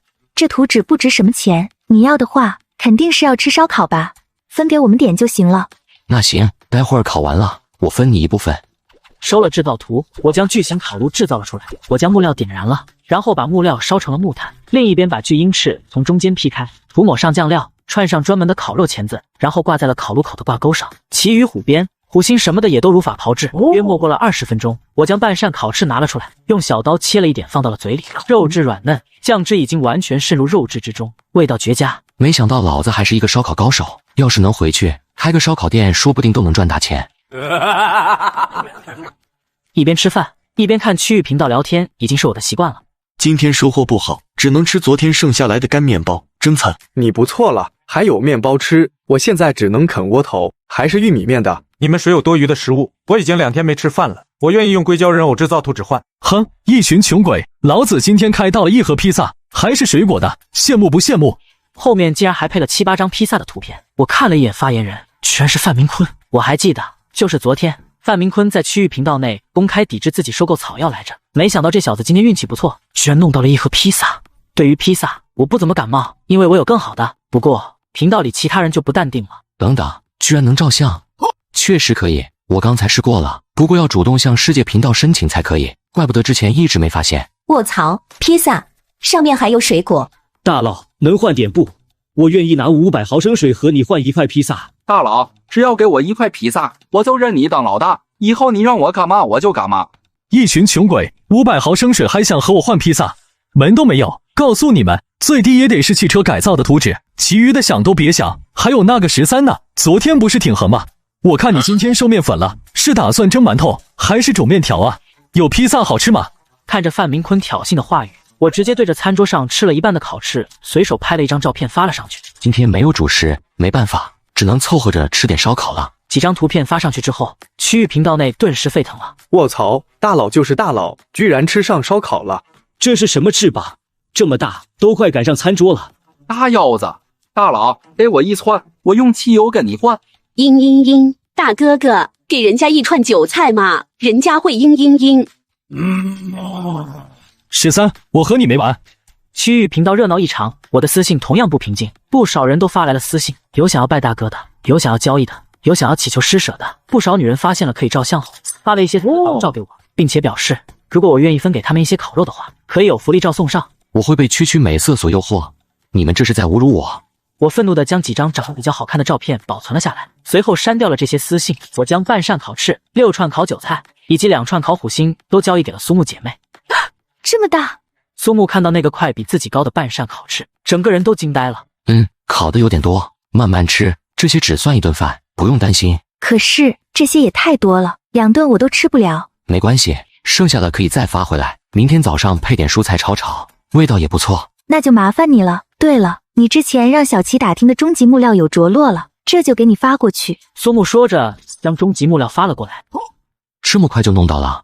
有了终极木料，我就可以制造出雷明顿霰弹枪了。区烧烤算得了什么？枪才是保命的根本。花了多少物资？原价不经你。没花多少，几十毫升水而已。卖东西的那人不知道这东西的价值，和一些1级零件一起卖给我的。还是谢谢你了。我将2包火鸡面发了过去。不是说不用给了吗？这是答应给你妹的好处费。将信息发过去之后，我立刻转到了制造区，将雷明顿 M870制造了出来。一道流光闪过，一把黝黑的霰弹枪出现在我的手里。全民穿越公路求生，在其他人连食物问题都没解决的时候，我已经制造出了霰弹枪。此时聊天频道内则开始讨论今天晚上会不会再有野兽来袭击。要是真有野兽怎么办？我的车上已经被拍碎了1扇玻璃了，要是今天晚上再有野兽的话，我恐怕就要真的完蛋了。我也是，车门都凹进去1块了。谁有武器了？能不能卖小弟一点？哪怕是把刀也行啊！看着区域频道上的消息，我心中一动。现在有了热武器了，那么长矛之类的近战冷兵器就没什么用。这些玩意与其扔在这里占地方，还不如直接卖出去再赚上一笔。分析了利弊之后，我制作了10把狩猎长矛挂在了交易频道上，一共10把长矛，每份30单位物资，想要的直接拍。武器，真的有武器了！居然要30单位物资，我就剩20份物资了。谁愿意借我10单位物资？我明天还他。哈哈，老子终于有武器了！今天老子也要猎杀野兽，老子也要吃肉。对，今天晚上老子不睡了，看看那些野兽什么时候来。你们谁有烧烤架？老子也要吃烧烤。这些人还真是无知者无畏。这些没有经过训练的人拿到了长矛就想和野兽单挑。我暗暗把这些人的名字记了下来，看看有几个会出现在夜晚的死亡名单上。又过了一会，发现没有什么瓜可吃，便直接躺在座椅上睡觉了。发现危险！发现危险！发现危险！我一个机灵转醒过来，抬手看了一眼手表，此时是凌晨3点。更让我有些惊恐的是，车子在剧烈摇晃。我操，这是什么情况？我连忙打开强光手电，向着车窗外照射去。我惊恐地发现，一张黑色的大圆脸正贴在窗户上，好奇地向里面望着。这是一只黑熊。我二话不说，发动汽车，一脚油门窜了出去。那只黑熊看到我开车溜了，竟然向着我追了过来。汽车开了1个小时，黑熊居然还没有放弃的意思。我手中虽然还有汽油储备，但绝对不能浪费在这只熊的身上，一定要把这只熊干掉。我脚下紧踩油门，将速度加到极致，一个漂移冲过了弯道，我趁着黑熊还没跟上，下车拿出强光手电。当黑熊跑过弯道赶到的时候，我瞬间打开手电筒，黑熊被强光照射，用厚厚的熊掌挡在了眼睛前。看到黑熊挡住了视线，我立刻拿出了霰弹枪，一声枪声打破了寂静的夜空。12号散弹打在了黑熊的身上，20米距离是霰弹枪的杀伤范围内，12枚弹丸呈圆形散开，击中了黑熊身体的各处。虽然这些伤势不足以致命，但却激发了黑熊的凶性。黑熊怒吼了起来，我钻回车内，便一脚把这个踩到了台，向着黑熊撞了过去。居然一下没撞死，那就再来一下。当退出去之后，我才发现黑熊的双腿已经被满是尖刺的保险杠给撞坏了。我立刻提高车速，再次向着黑熊撞过去。系统，现在下车会有危险吗？黑熊还有反击能力吗？黑熊已经失去行动能力，只要不进入2米范围内，不会受到黑熊的反击。伤成这个样子了，居然还有反击能力！我将雷鸣盾对准了黑熊，扣动了扳机，接连3跳，30多枚弹丸击中黑熊的身体。可是黑熊仍然是一副犹有余力的样子。这么强！我稍稍走近了一点，将重点攻击的位置对准了黑熊的头。黑熊已经死亡，获得熊肉500克300份，获得熊掌4只，获得熊内脏1，获得破烂熊皮1张，获得普通精魄1个。看着那破破烂烂的熊皮，我更加坚定了要弄到毒头弹的决心。没有毒头弹，损失的太大了。将这些物资搬到车上，我打开了区域频道，瞬间就刷出来几十条死亡信息。我看了一下名单，里面有9个是买了自己长矛的家伙。区域频道里也有一些倒霉蛋受了伤，正在满频道求医问药。我见状，挂上了10片消炎药，同时再次开启了代工消炎药的订单，价格同样是3单位草药1份。卖了这批消炎药，让我同样收获颇丰。光是制造图就有2张，一张是车灯制造图，一张是增压发动机制造图。车灯能够让你在夜间行车时避开不必要的危险。制作材料：玻璃2单位，金属锭2单位，电子元件2单位。增压发动机瞬间提高动力，以损耗汽油的方式提高速度，最高提速100%。车灯、增压发动机，我总算是找到车灯了。之前因为没有车灯的关系，我夜间只能休息，甚至在遇见野兽攻击的时候也不敢开得太快。要说缺点嘛，使用车灯会增加10%的耗油量。最重要的是，这2样设备的材料我都有，完全可以立刻制造出来。我转到了制造页面，将2件设备制造了出来。我感觉自己的车设备越来越齐全，也越来越像是一台真正的车了。只是最重要的空调到现在还没有着落，让我有些难受。没有空调，灾难日那天恐怕会很难熬，甚至可能会直接爆死。把昨天剩下的烧烤混着脱水蔬菜炒一炒，就是比较好的浇头。再煮上2包方便面，更是极端的美味。吃完面之后，我看了一下时间，发现现在是早晨5点半了，再过半小时，太阳就会正式升起。我检查了一下装备，准备开始新一天的征程。然而就在这时，一道光幕忽然弹了出来，玩家死亡人数超过阈值，游戏版本更新开始。游戏居然还更新了！公路求生游戏 2.0 版本更新提示。车载空调。我看到那4个字就再也挪不开眼。全民穿越公路求生的第4天，由于求生游戏更新了拉力赛模式，危险性大大提升，所以我又在交易屏道出售了50把狩猎长矛。转眼间，挂上去的50根狩猎长矛瞬间被抢购一空。有一些人没有足够的资源，便拿一些比较有意思的图纸抵债，比如特战靴、摩托头盔、战术手套。我本着多多益善的原则，将这些东西都制造了出来。正在我开心的整理收获的时候，又一封私信发了过来。我看了一眼，发信人正是苏木。帮我也弄一件武器，我不要那些糊弄人的东西，至少要能碾压他们的。可以，不过你要拿什么东西换？1分钱1分货。哦，汽车修理包，一次性工具，使用后可一键修复汽车的所有损伤。好家伙，我眼睛都直了。有了这个东西，哪怕汽车遭受到了多大的破坏，也能一键还原。这就有点逆天了，一定要将这个弄到手。我思索了一番，最终将手弩拿了出来。这个怎么样？50米有效射程，堪比手枪，而且声音还比手枪小，对付那些拿长矛的人轻而易举，对付中型动物，命中要害也能一击毙命。我已经有了防刺服，再加上摩托头盔和特战靴，哪怕把手弩交易出去，我也不用担心苏木能用手弩威胁到我。再加2双鞋子。可以，多少号尺码的？发过来吧。36号。脚还真小，要不是可以定制，你还真穿不上。姐姐，我们真的要去参加那个什么拉力赛吗？没办法，虽然获得了不少图纸，但始终没有弄到空调图纸，看来只能去那个拉力赛里试试运气了。我此时则在忙着把熊肉都制作成香肠，长达12小时的比赛，肯定没什么时间用来做饭，这些即食食物就显得很重要了。将一切准备妥当，时间也来到了6点。在我的面前忽然出现了2条岔路，左边一条写着普通公路，右面的立牌上写着拉力赛入口。我一打方向盘，向着拉力赛入口开去。驶过入口后，周围的环境顿时一变，一堵黑漆漆的云墙瞬间出现在了身后。系统，这是什么？有毒雾气会随着时间不断缩小，进入后30秒后汽车失去动力，1分钟内车辆将被彻底腐蚀干净，人员持续吸入雾气10秒后出现中毒现象，30秒后昏迷，1分钟内死亡。这不就是毒圈吗？听到提示系统的介绍，我心中一惊。我原本以为汽车拉力赛就是越野和躲避动物，现在看来似乎还包含有大逃杀的。那你能判断毒圈收缩的方向吗？但是无法判定，需要等待毒圈开始移动后才可进行推演。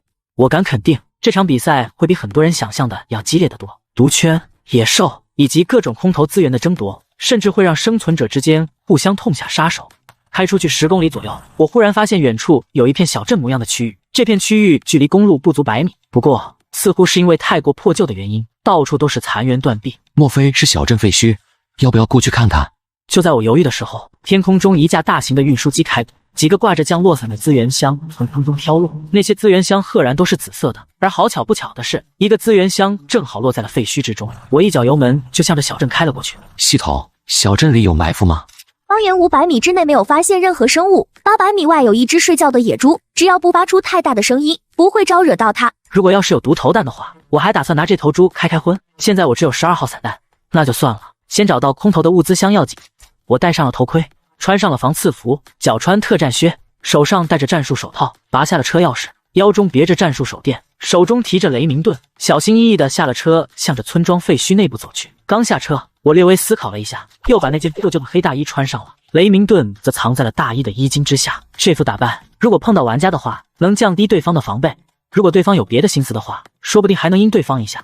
哦，系统播报空投箱的位置：前行300米，左转，前行50米。哦，我按照系统的提示来到了指定位置。我抬头一看，果然在前方不远处摆放着一个紫色的物资箱，摆放在那里。没错了，就是这个。3级物资箱里含有饥饿的猎豹1只，车载电风扇制造图1张。车载电风扇，这东西虽然比不上车载空调，但总归算是一件降温的道具。不过那只饥饿的猎豹倒是一个问题，该怎么打开箱子才不会受伤呢？挖个坑，在坑边开箱子，打开箱子的一瞬间，趁着猎豹不注意将其踹到坑里去。发现2名玩家手持近战冷兵器，判断无威胁。此时公路上一辆车停了下来，从车上走下了2个人，一个身材肥硕，扛着一把金刚短斧，一副社会大哥的模样。在这个社会大哥身后跟着一个黄毛，一看就是跟在大哥身后的小弟。大哥快看，是紫色物资箱，我就说我没看错吧？算你小子眼尖，晚上多赏你半块面包。大哥，那边还有个人，你看他身上还穿着大衣呢。那人看到我似乎没拿武器，脸上露出了轻蔑的神色。全民穿越公路求生，我在废弃小镇找到了一个空投物资箱，没想到却遭遇了另外一队生存者的打击。奶奶的，这家伙装备倒是不错，有头盔还有大衣，去给我弄过来。还有，把他车上的物资都弄来。小子，识相的就把身上的装备交出来，不然可别怪兄弟我手里的家伙没长眼。哼，你们确定要这只空投箱吗？怎么着，你还想反抗吗？你也不打听打听，我们大哥在进来前是什么身份？你这样的砍了不知道多少了。你要是识相的，留你一条命；要是不识相的，也今天就弄死你。既然这样，我就没有心理负担了。什么意思？然而此时，他身后的社会大哥已经将手中的金刚短斧砍在了紫色的物资箱上，物资箱瞬间消失，一只猎豹出现在社会大哥的面前。猎豹的牙齿十分的锋利，社会大哥的脖子瞬间就被撕破了个窟窿。大哥，小子，你快去挡住那头豹子！你确定？哼！枪！大哥，这都是误会。我哪里会多跟他废话？我一扣扳机，12枚弹丸散射出去，这一枪运气爆棚，竟然打中了3个目标。系统，猎豹和那个社会大哥是否还有威胁？猎豹拥有反击能力，黄金牙已经死亡。好家伙，不愧是大型食肉动物，生命力这么顽强。猎豹已死亡。哼哼，任你奸猾似鬼，还不是要喝老子的洗脚水？获得豹肉500颗150份，获得破烂的豹皮1张，获得内脏1副，获得普通金货1个。车载电风扇制造图纸，1级汽车配件，可以用于降温。遇到高温时，他是你良好的助手。别的材料倒是不成问题，就是电子元件稀少一点，看来是时候囤一波电子元件了。我将电风扇图纸收好，随后来到了社会大哥和黄毛的车前，开始搜刮起来。两个人的车并没有经过改装，还是普普通通破烂的样子。车的后座上堆了一些一级材料，在角落里还堆放着2桶方便面，最值钱的大概就是那桶100单位的汽油。真是穷。我顺手把这辆车的汽车核心也弄到了手，我准备回到自己的车里。我刚一到达路边，就发现一个人正蹲在我的车边，用一节铁丝捅着锁眼。偷车贼，干什么的？给我起开！我将枪对准了那个偷车贼。大哥，误会，都是误会。你是怎么盯上我的车的？大哥，我就是路过这里，然后看这辆车挺好的，一时手痒，想着练练手艺，我真没别的意思。大哥，你就放了我吧。大哥，我真的只是路过，我车上还有点水，我都赔给你行吗？小心，他的车上有一把狩猎弩。哼，我想都没想，直接扣动扳机，危险解除。我走过去，发现这人的手已经摸到了狩猎弩的握柄。这把狩猎弩可比我之前的手弩厉害多了，弓臂更长，弦力也更大，弩箭足足有1尺长。尽管我穿上了防刺服，但要是被这把狩猎弩近距离击中，恐怕也得受伤。果然，野外遇到的人都要小心对待。我在他的车上搜刮了起来，除了这把狩猎弩之外，还找到了一提矿泉水和一袋面包片。真穷。我顺便将这辆车也分解了。我先把电风扇制作了出来，2个电风扇转动之后，车内的温度果然降低了不少。感受着2个电风扇的强劲风力，我感觉爽翻了。这玩意一定要卖个高价，没有图纸绝对不换。我美滋滋的继续向前开去。注意注意，图圈已经开始收缩，请在下一个路口向右转，跨过铁桥，进入废墟之城。桥，这里还有桥。我看了一眼身后，滚滚的黑色云墙如同潮水一样，铺天盖地的向着我所在的方向涌来。怎么这么快？这云墙的速度至少达到了40迈，估计用不了10分钟就能到达我这里。深知毒圈危险的我不敢怠慢，急速向着铁桥冲去。全民穿越公路求生，我拼命地踩着油门，赶在毒圈到来之前把车冲上了铁桥。我刚刚冲到铁桥边，就看到2辆车斜斜地停在桥头，挡住了去路，周围围拢了4个人。小子，下来，车子不错嘛，快点下来，交过路费了。哼，你说啥？过路费没有？12号散弹倒是有1颗，要不要？大哥，误会，这都是误会，您随便过，我们这就给您让路。旁边站着的3人看到了我手中的枪，脸都绿了，纷纷向后挪着，准备趁机开溜。都给我站住，蹲在那边去！我用枪指着众人，把他们压到了距离铁桥10米远的地方。你们凭什么确定这里能收到钱？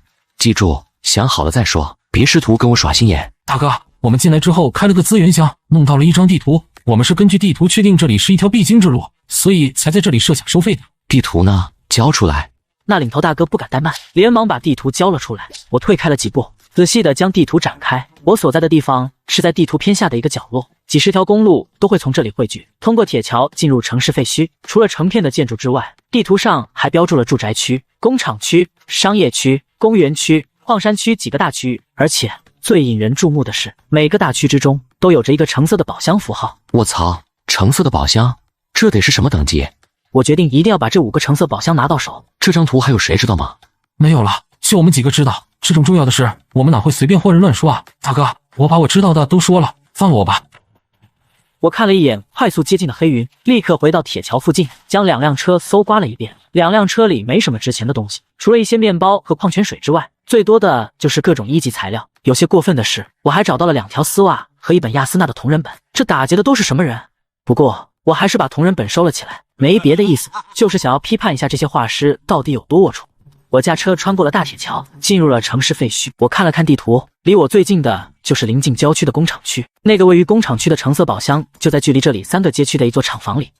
前方路口有车辆进行追击，车速超过100迈，请注意减速避让。我猛地一踩油门，手摸上霰弹枪，严阵以待。不出10秒钟，一辆红色的2手车从前方路口疾驰而过。如果不是我踩了刹车，恐怕现在就已经撞上了。干，漠视了也要遵守交通规则呀！这要是出了车祸算谁的？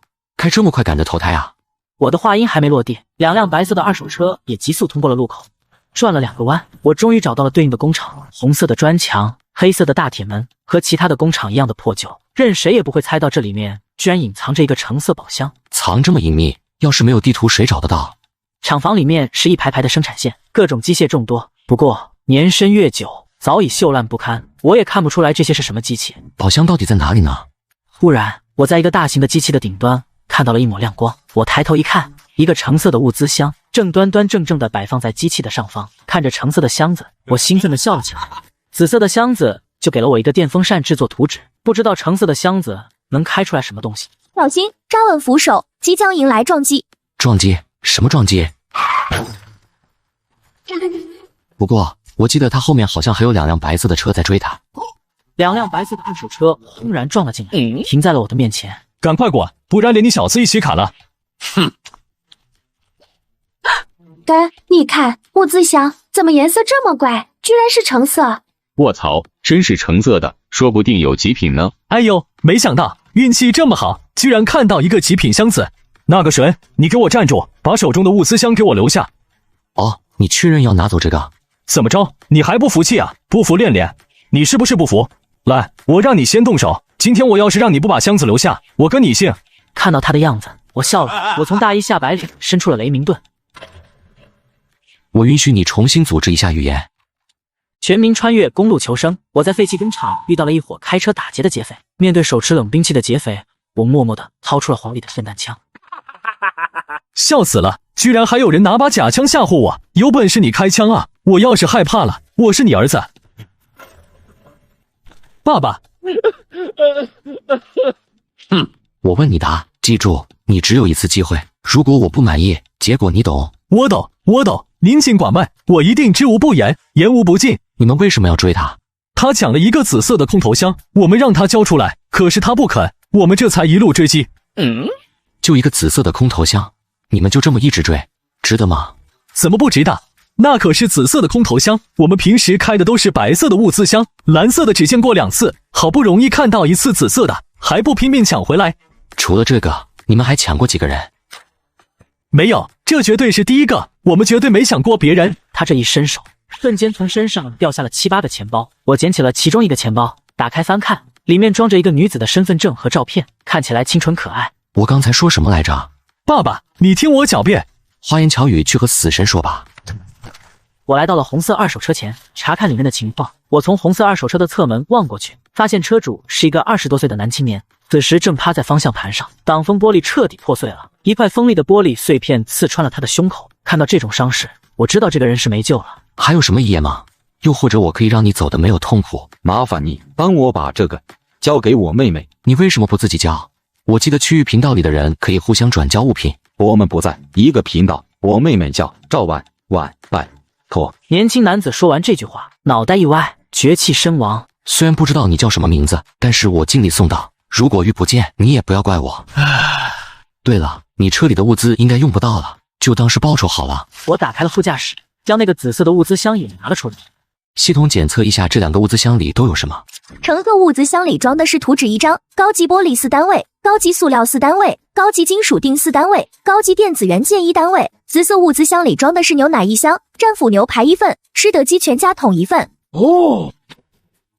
强化型太阳能充电板，高效吸收阳光，为车载系统提供电力支撑，每被阳光照射1小时，发电量50 k 的保有，可储存24小时电量。制作材料：高级玻璃4单位，高级塑料4单位，高级金属锭4单位，高级电子元件1单位。好强啊！我看着这个太阳能板，感觉到有些强悍，这发电量赶上小型柴油发电机了，而且还可以储存电量。这箱子里面竟然正好有制作材料，难道所有橙色物资箱里都准备好了制作图纸的材料了吗？太阳能充电板做出来之后，像是一块黑玻璃一样扣在了车顶。充电板不大，看起来就像是车顶的天窗，还行，不显眼。制作完之后，我开始搜刮剩下的这几辆车。从这几辆车里，我只找到了2包面包片、4瓶水、600单位汽油。从青年男子这里还多找到了1包士力架。果然很穷，怪不得见到紫色的物资箱都疯了。本着不浪费的原则，我将那2辆白色车的汽车核心也抽了出来，2辆二手车当即变成了一堆废品。我从后备箱里取出了100单位汽油，浇在了青年男子的车上，随后取出了一只防风打火机，点燃了火，扔了进去。我能做的也就这么多了。从废弃工厂出来，我发现滚滚的黑云已经冲过了城外的断崖，开始向着城市废墟的方向推进。系统，毒圈的移动速度是多少？能判断最终的决赛圈在哪吗？根据毒圈现在的移动速度和方向来判断，15分钟后工厂区将被吞噬，最终决赛圈初步断定在矿山区。矿山区。我拿出了图纸，立刻查找了起来。如果我想要前往矿山区，差不多要穿过整个城区才行。运气不太好，不过正好可以把所有的橙色宝箱都收入囊中。按照远程顺序，我现在要去住宅区寻找第2个橙色宝箱。和工厂区的荒凉不同，在居民区，我时不时的就可以看到一辆车路过，这些车不是疾驰而过，就是停在路边。车主冲进一个个别墅，进去翻找东西。我开过了5、6条街区，一直快到了别墅区和公寓区的边缘地带，才找到了一栋联排公寓。当我把车停在公寓门口的时候，不远处的别墅里走出了一对年轻男女，两人抱着一摞盘子、水杯之类的东西，兴高采烈地从别墅里走了出来。两人看到我之后，立刻露出了紧张的神色，将那摞盘子、水杯藏到了身后，似乎是怕我强抢。看到两人紧张的样子，我不由得笑了起来。这点东西我真看不上。我摇了摇头，推门进入了联排公寓。老公，他怎么去公寓了？要不我们也去看看吧，说不定有好东西呢。去那干嘛？我从外面看过了，破破烂烂的，明显是普通人住的地方，肯定没什么好东西。可是他的车很好啊，而且还穿着大衣，戴着头盔，有这么多好东西，肯定眼光也不差。要不我们也一起去公寓里看看吧，万一有什么收获呢？我跟你讲，他肯定是走狗屎运才弄到的一辆好车，那些东西估计也都是从外面带进来的。我到现在还没听说过有谁能制造头盔呢。走吧，我看到那边还有一个别墅还没被人搜过，我们过去找找，要是找到好东西，今天晚上说不定能换到油渣吃。全民穿越公路求生，我为了找寻橙色的物资箱，来到了城市废墟的一栋4层公寓内。系统，橙色物资箱在哪一层？向前走10米，打开左手边储物室大门，在房间的地板上有一个拉手，那里是通往地下室的楼梯。橙色物资箱在地下室的工具架上。我打开了储物室的房门，顺着提示系统找到了那个不太显眼的通往地下室的拉门，将拉门打开，一股凉气从地下冒了上来，让我不由得也打了一个激灵。什么地方？怎么这么冷？系统，下面有什么危险吗？地下室内有一只巨大的变异沙漠蜘蛛。变异沙漠蜘蛛因某种辐射而导致的异化生物，身体巨大，节肢锋利，口气中含有毒素，可喷吐蛛丝，喜欢将猎物液化成液体蛋白质，畏惧强光、火焰。综合判定危险度弱。我整理了一下身上的东西，拿出了强光手电和霰弹枪，小心翼翼地进入了地下室。在我的面前出现了一片巨大的石室，石室里面摆满了一排一排的木架，每个木架上都摆满了各种各样的瓶子，每一只瓶子里都装着一只昆虫，有蝗虫、沙蚕、油盐、蚂蚁，当然最多的还是各种蜘蛛。忽然，我听到石室的角落里传来了一阵悉悉索索的声音。我愕然发现，在距离我不足5米的地方，一只身高2米的巨大蜘蛛正虎视眈眈地看着我。我操！变异沙漠蜘蛛高举着2只前肢向我刺了过来，我连忙闪开，因为强光手电不小心照射在蜘蛛的眼睛上，变异蜘蛛忽然往后退去。哼！原来畏惧强光是这么个意思。我想起了刚才系统提到变异蜘蛛畏惧强光，我心中大定，我用强光手电将变异沙漠蜘蛛逼到了墙角，随后架起霰弹枪，不断的扣动扳机，一发发12号散弹打向了变异沙漠蜘蛛的身体，将弹仓中的7发子弹全都打光了。此时，变异沙漠蜘蛛已经变得如同筛子一样，看起来一副摇摇欲坠的样子。我见状，连忙又填装了7颗12号散弹，准备将变异沙漠蜘蛛彻底打死。哼！如果你不想面对一群行动更加敏捷的变异沙漠蜘蛛，就不要打死。什么意思啊？沙漠变异蜘蛛在濒死时会产卵诞生后代，甚至会在体内加速孵化幼虫。如果你此时杀死它，就会让它加速将体内的幼虫孵化出来，到时候你将面临20只以上的速度更加敏捷的变异沙漠蜘蛛。那该怎么办？有什么办法可以拿到埋藏在这里的橙色物资箱？用强光手电限制它的移动，转向第3排柜子的背面，橙色物资箱就在那里，带上物资箱逃离这里。哦，了解。我根据系统的提示，成功的拿到了物资箱，一步一步的退出了冰冷的地下室。为了防止变异蜘蛛逃出来，我用家具将地下室的入口彻底堵死。随后，我就抱着橙色的物资箱离开了联排公寓。老公，你看，他手里拿的是橙色的物资箱。橙色？马德，不就是一个橙色物资箱吗？有什么了不起的？老子找不到，难道还不会抢吗？男人掂了掂手中的斧子，牙一咬，心一横，向着我走了过去。你要干嘛？看到走来的男人，我亮出了怀里的雷明顿 M870。我就是问问你要不要斧子，我看你一个人出门在外，没有把防身武器可不行。你要是需要的话，我可以便宜点卖给你。不过看来你已经有了更好的了，那就不打扰了，告辞。你刚才干嘛去了？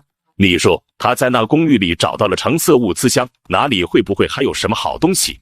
不会吧，他刚从里面出来了，怎么可能还会剩下有价值的东西？的，肯定还有。年轻男子像是着了魔一样，快步走进了联排公寓，但他不知道的是，里面等待他的是一只变异蜘蛛。系统，物资箱里装的是什么？物资箱里装的是高级车载空调制造图纸、高级金属锭3单位、高级塑料10单位、高级金属零件10单位、高级橡胶10单位、高级电子元件1单位。我操，终于找到空调了，而且还是高级版，太棒了！哦，高级车载空调制造图纸，通过消耗电量来调控温度，温度可以从零下50度至50度之间正常工作，超出工作区间，每超过10度，效果降低30%，超过40度将无法工作。看着空调制造图纸，我恨不得仰天大笑3声。我终于有对抗双日凌空天灾的方案了。制造、安装。我将高级车载空调制造了出来。一个电子液晶屏出现在了车子的操作台上，实时气温 37.5 度，可调节气温零下40度至零上40度，是否使用智能模式，将车内气温恒定在最舒适温度区间。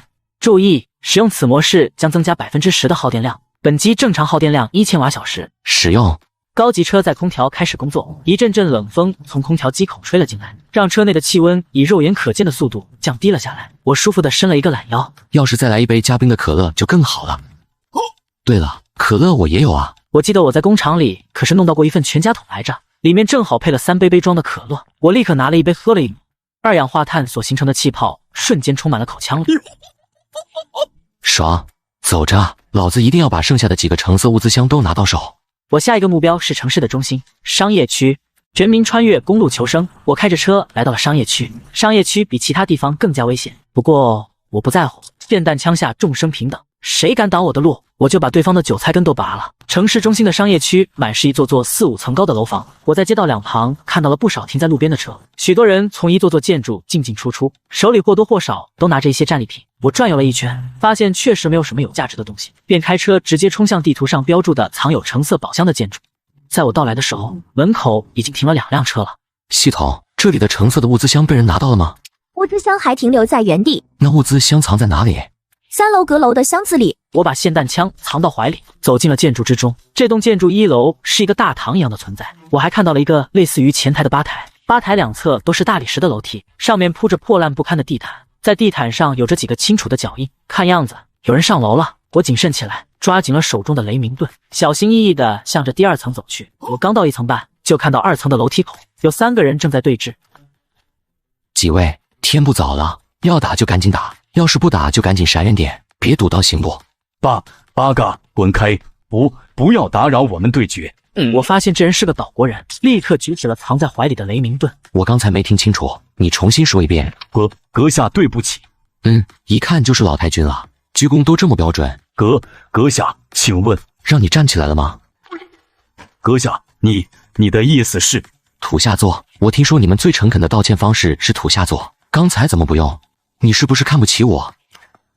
阁下，我没有这个意思。现在，立刻，马上，我就要看，不然你就是瞧不起我。扑通一声，太君立刻跪在地上，双手扶地。这还差不多。现在说说吧，你们因为什么在这里对峙？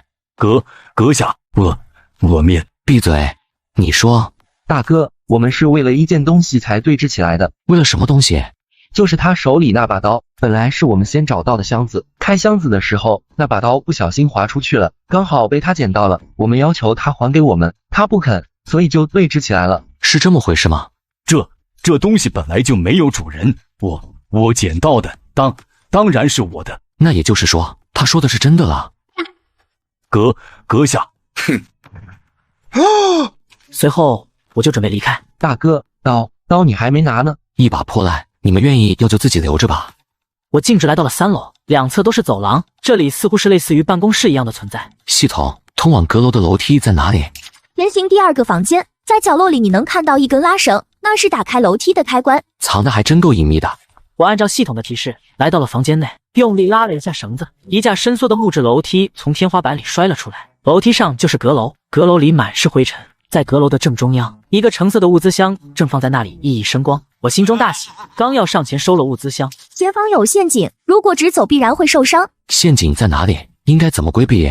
前方第3、第4、第7块地板是压力地板，踩中后必然会触发地雷。前方第6、第12块地板是翻转地板，踩中后会触发机关被弩箭残射。前方第9、第11、114块地板是镂空地板，踩中后会掉到楼下。这是金库吗？到底是什么东西？居然安装了这么多陷阱保护！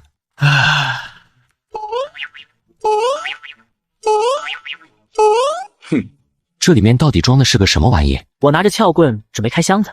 箱子下面装了触发式陷阱，如果开启或者捡起，5秒后将会触发反步兵地雷，700颗钢珠将会以60度广角的扇形范围扩散，杀伤高度则为2.4米，杀伤极限距离为200米。我已经不知道该说什么好了。我觉得投放这个橙色物资箱人一定是个户口本只有1页的可怜人，这简直就是损他妈给损开门，损到家了。系统，如果我拿了这个箱子后，直接冲向旁边这个窗户，撞破玻璃，然后跳出去，能不能逃出升天？在你旁边的折扇窗户的玻璃是用防弹玻璃制成的，你的头没有它结实。如果跳窗离开的话，建议挑选2点钟方向的那一扇。当年装修公司为了赚取更多的利润，将这扇窗户的玻璃换成了普通玻璃。哦，系统，你确定那扇窗户能撞开？下面有阳台吗？我看阳台好像没延伸那么远。虽然那扇窗户下面没有阳台，但是在1分钟后会经过一辆汽车，你会直接落在汽车顶部，这足以降低掉所有的缓冲。根据估算，最多会导致软组织挫伤，不会影响正常行动。哦，还算在可接受范围内。我深吸了2口气，随后猛地拔起了地上的橙色物资箱，随后头也不回地向着2点钟方向的窗户冲去。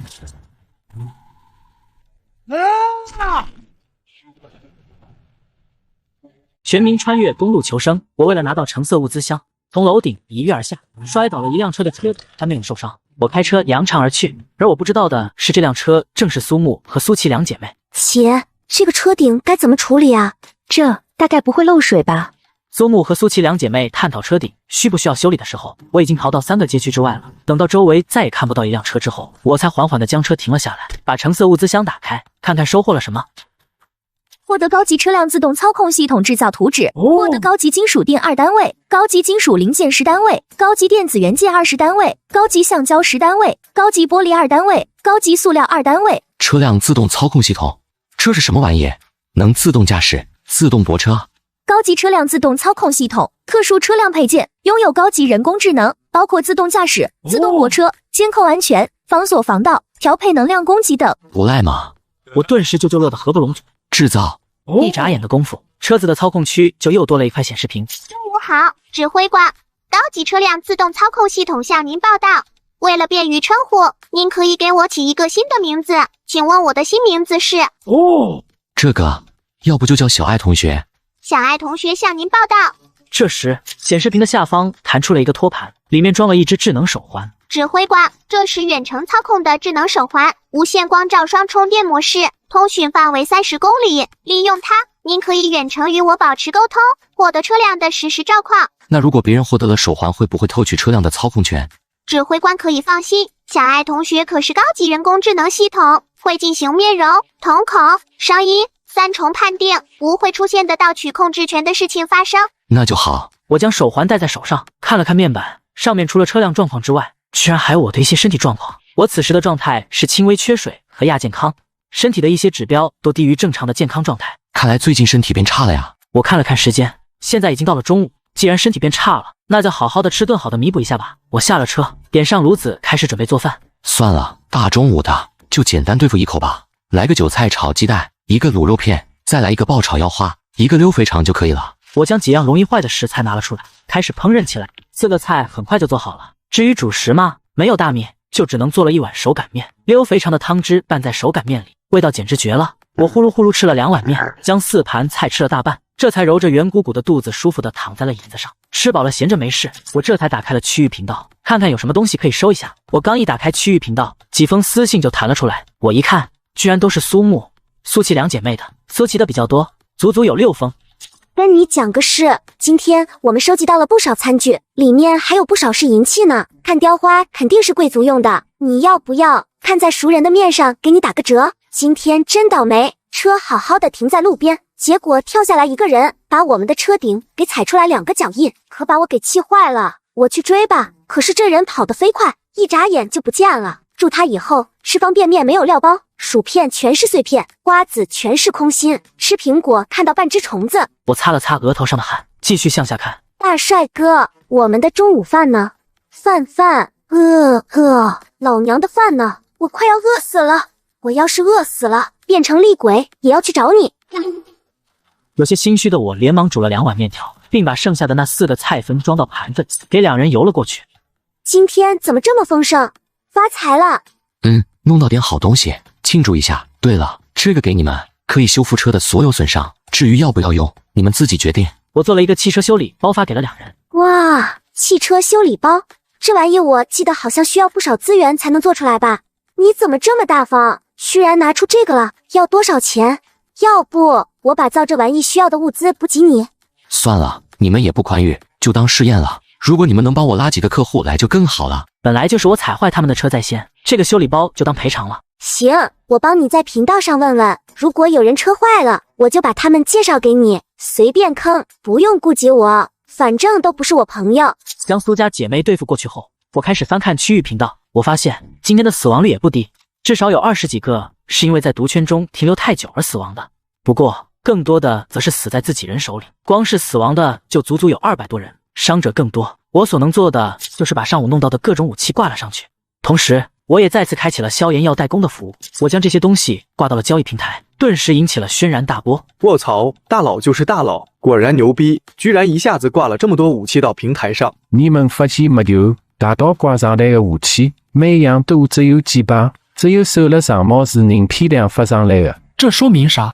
说明只有狩猎长矛是大佬可以批量制造的，剩下的都是大佬从别人手里弄来的。这种时刻谁会出卖自己的武器？等等，难道说他们都被大佬杀了？大佬，俺个商量，别杀我好吗？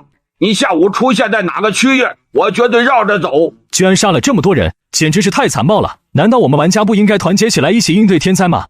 我提议大家联合起来，一起把这个杀人狂魔绳之以法，还大家一个和平的空间。这句话不用看就知道是范明坤发的。对于范明坤的这种傻叉言论，几乎没有什么人响应。大佬，有吃的没有？买点呗！找了一上午，各种破烂不少，可是一口吃的都没见到。大佬，有带有水的东西吗？面包一点都不顶了，早上吃那点面包早就被消化光了，弄点带有水的吧，哪怕油渣也行啊。看着区域频道上的信息，我想了想，挂了100单位的油渣上去。之所以挂这么多，主要是害怕这些人死得太快，要是都死光了，谁还当韭菜帮我收集东西啊？我挂上了这么多食物，顿时让大家兴高采烈起来，所有人都为我的举动欢呼雀跃。平时不太被看好的油渣，顿时成了抢手货，不到10秒钟就被抢了个精光。中午这一笔交易让我又收获了大量的1级物资，赚得盆满钵满。可以说，他们一上午的劳作，一大半利润都被我赚走了。全民穿越公路求生，由于我的车安装了智能系统，所以我打算开启自动驾驶，前往下一个藏有橙色物资箱的地点。小爱同学向公园区前进。好的，指挥官，请坐稳扶好。前方目的地公园区，行驶距离20公里，行驶速度40迈，预计耗时30分钟。现在启程。开了一会之后，我发现小爱同学的驾驶技术还是不错的，说是40迈就绝对是40迈，一点都不会差的，哪怕是转弯也不会降速，还真方便，以后还真是省力气了。我吹着空调，舒服的摇晃了一下杯装可乐，发现里面的冰块已经化光了。没有冰块的可乐没有灵魂啊！啥时候能有冰箱呢？忽然，从左侧的一条胡同里，一辆紫色的2手车急速冲了出来，眼看着就要撞在我的车上。就在这时，我的车竟然以一个漂亮的180度旋，极限躲过了撞击。指挥官，刚才这个漂移甩尾漂亮不？小爱同学的技术还不错吧？因为躲闪不及，那辆紫色的2手车撞到了车道上的护栏。刚才那一下撞击，直接把紫色2手车的车灯给撞碎了。我的车灯！那人立刻从驾驶室里抽出了一把短斧，一扬手甩到了我的引擎盖上。这车竟然这么硬，一斧子下去竟然没伤到发动机，比我的车好多了。哼，那这车就是我的了。你什么意思啊？看什么看？刚才的账还没和你算呢，滚下来，不然弄死你！哟，这小子竟然长得细皮嫩肉的，最近劫到几回，女的玩腻了，来个男的也不错。哼！我猛地举起了雷明顿 M870。你刚才是什么意思啊？小爱同学，追上他！小爱同学明白。开稳一点，我要瞄准了。我吩咐了一声，随后架起了雷明顿，瞄准了前方的紫色车。光头壮汉也从后视镜发现了我的动作，连忙开着车左右摇晃，试图干扰我。愚蠢！我手里拿的是霰弹枪，12号散弹也是一面杀伤舰长，区区不专业的蛇形走位就想躲开霰弹枪的覆盖射击，笑话！我也不瞄准，对着光头壮汉的车屁股憋脸扳机，弹丸像雨点一样进了光头壮汉的车。紫色的二手车也不由自主地开始向向漂移。小爱同学见状立刻减速，以免撞车。我顺手又补了2枪，打穿了驾驶室的车门，隐约看到光头趴在方向盘上一动不动。重新给雷明顿装满了子弹，刚下车准备去检查一下光头的状态。机遇并未死亡，他的腿下藏着一把斧子，只要你接近5米范围内就会被他偷袭，有33%概率会受伤，有35%会直接死亡，有32%概率毫发无伤。哦，听到系统提示，我倒吸了一口凉气。这光头壮汉隐藏的还真好，居然还有反杀的手段。我在距离车子还有10米远的地方就停住了脚步。此时车里的壮汉心急如焚，他急切的想要让我过来，好让他反杀一波。他的身体已经受了伤，他估计自己坚持不了多一会就会因为失血过多而休克，甚至死亡。可是我却像是不着急一样，就站在10米之外，让他心中焦急万分。有点等不及的光头壮汉悄悄地睁开了眼睛，向着我所在的方向瞄了过去。他这一睁眼，赫然发现我正站在10米开外，笑眯眯地看着他。不装了，摊牌了，要表明自己身份了。坏了，虽然不知道他是怎么发现我在装昏迷的，但是现在已经没有别的办法了，只能硬拼。光头壮汉一咬牙，举起手中的短斧就要向我扔来，我率先后腿扳机，光头壮汉瞬间就被12号散弹打成了筛子。危险解除，周围无异常。得到了系统的确认，我走了上去，开始搜刮战利品。修车要花费一个汽车修理包，可千万别让我亏本。车里的物品很杂乱，我整理了一下，发现大部分都是1级材料，足足有30-40份。投掷短斧有6把，面包3袋，矿泉水1提，火腿肠10根，卤蛋2个。最让我满意的是这家伙居然有2个海鲜小火锅，今晚就吃这个改善伙食了。翻到最后，我居然找到了几套女人的衣物，看样子似乎都是穿过的，上面还有一些污渍和血迹。看到这些衣服，我感觉光头壮汉杀的有点草率了，让他死的有点太轻松了。将战利品都搬回到车上，又将汽车核心取走，只剩下一辆报废的汽车停在路上。在出发之前，我先制作了一个汽车修理包出来。这玩意怎么用？按一下按钮吗？汽车修理包眨眼之间就化作了液体，融入了汽车之中。汽车上的伤痕以肉眼可见的速度消失了，不光是刚才被光头壮汉砸伤的地方，就连之前被小偷划破的油漆、车身上沾染的灰尘、轮胎里夹杂的石子都被清理得一干二净。整辆车就像是刚从生产线上下来的一般。这功能不错呀，等以后物资富裕了，就拿汽车修理包洗车。小爱同学向公园区进发，我们去拿橙色物资箱。小爱同学明白。车子发动，按照地图上的路线向着橙色物资箱的地点驶去。全民穿越公路求生，我让小爱同学驾驶汽车带我来到了公园区，找寻下一个橙色物资箱。小爱同学，你确定是这里吗？这里怎么空荡荡的，连个物资箱的影子都没有？咱就不知道了。提示系统，你知道在哪吗？在地下，距离地面1米深。这回是体力活了，看来得弄把铁锹才行。我打开频道面板，给苏琪发去了一条私信：你们有铁锹吗？借来用用。铁锹没有，不过有一把工兵铲的制作图纸，你要吗？也行，什么价格？大家都是熟人了，就不多要了。回头你制作出来工兵铲，给我们2把就可以了。倒是没问题，不过你们怎么不自己学了制造？平时也没什么使用的机会，觉得没啥用就暂时扔那了。要不是你提起来了，我都差点忘了还有这张图纸来着。苏琪说完就把图纸发了过来。工兵铲，万用型工具，户外生存的好帮手。你可以用来砍人、伐木、炒菜，甚至可以用来挖土。所需材料都不是什么稀缺的东西，我直接造了3把出来，2把给苏家姐妹邮过去，我则拿着剩下的1把开始挖掘起来。小心，天空中有一只巨鹰在空中盘旋，正准备偷袭你。我闻言抬头一看，果然一只一展2米的巨鹰向着自己俯冲而来。又一只！我直接将手中的雷明盾对准了巨鹰，同时开启了强光手电，对准了巨鹰的眼睛。一连串枪声响起，巨鹰的尸体掉落到了地面上。这是送快递的，既然送上门来，那就不用客气了。获得鹰肉500克100份，获得鹰翅2个，获得鹰爪2个，获得鹰脖子1个，获得羽毛10单位，获得普通魂魄1个。将巨鹰分解的材料都搬运回车，我继续开始挖坑大，不多时就挖到了橙色的物资箱。获得速生蘑菇培养菌5单位，高级种植盆图纸1张，高肥力土壤5单位，陶土5单位，速生蘑菇培育手册1本。速生蘑菇，我连忙捡起了速生蘑菇培育手册翻看起来。这是一种速生蘑菇的培育方法，根据手册上的描述，只要把培养菌埋进土里，每天浇上适量的水，1天就可以长出幼株，2天就可以长成食用。好东西啊！我食物不缺，其中肉类最多，但是蔬菜却一直是个大问题。我最近一直靠那点韭菜和1包脱水蔬菜救急，现在那包脱水蔬菜快要用完了，我正愁没有新的蔬菜来源呢，速生蘑菇就送上门来。嗨，咱这以后也算是过上军部自由的人了，等成熟了，非得烤2串庆祝一下。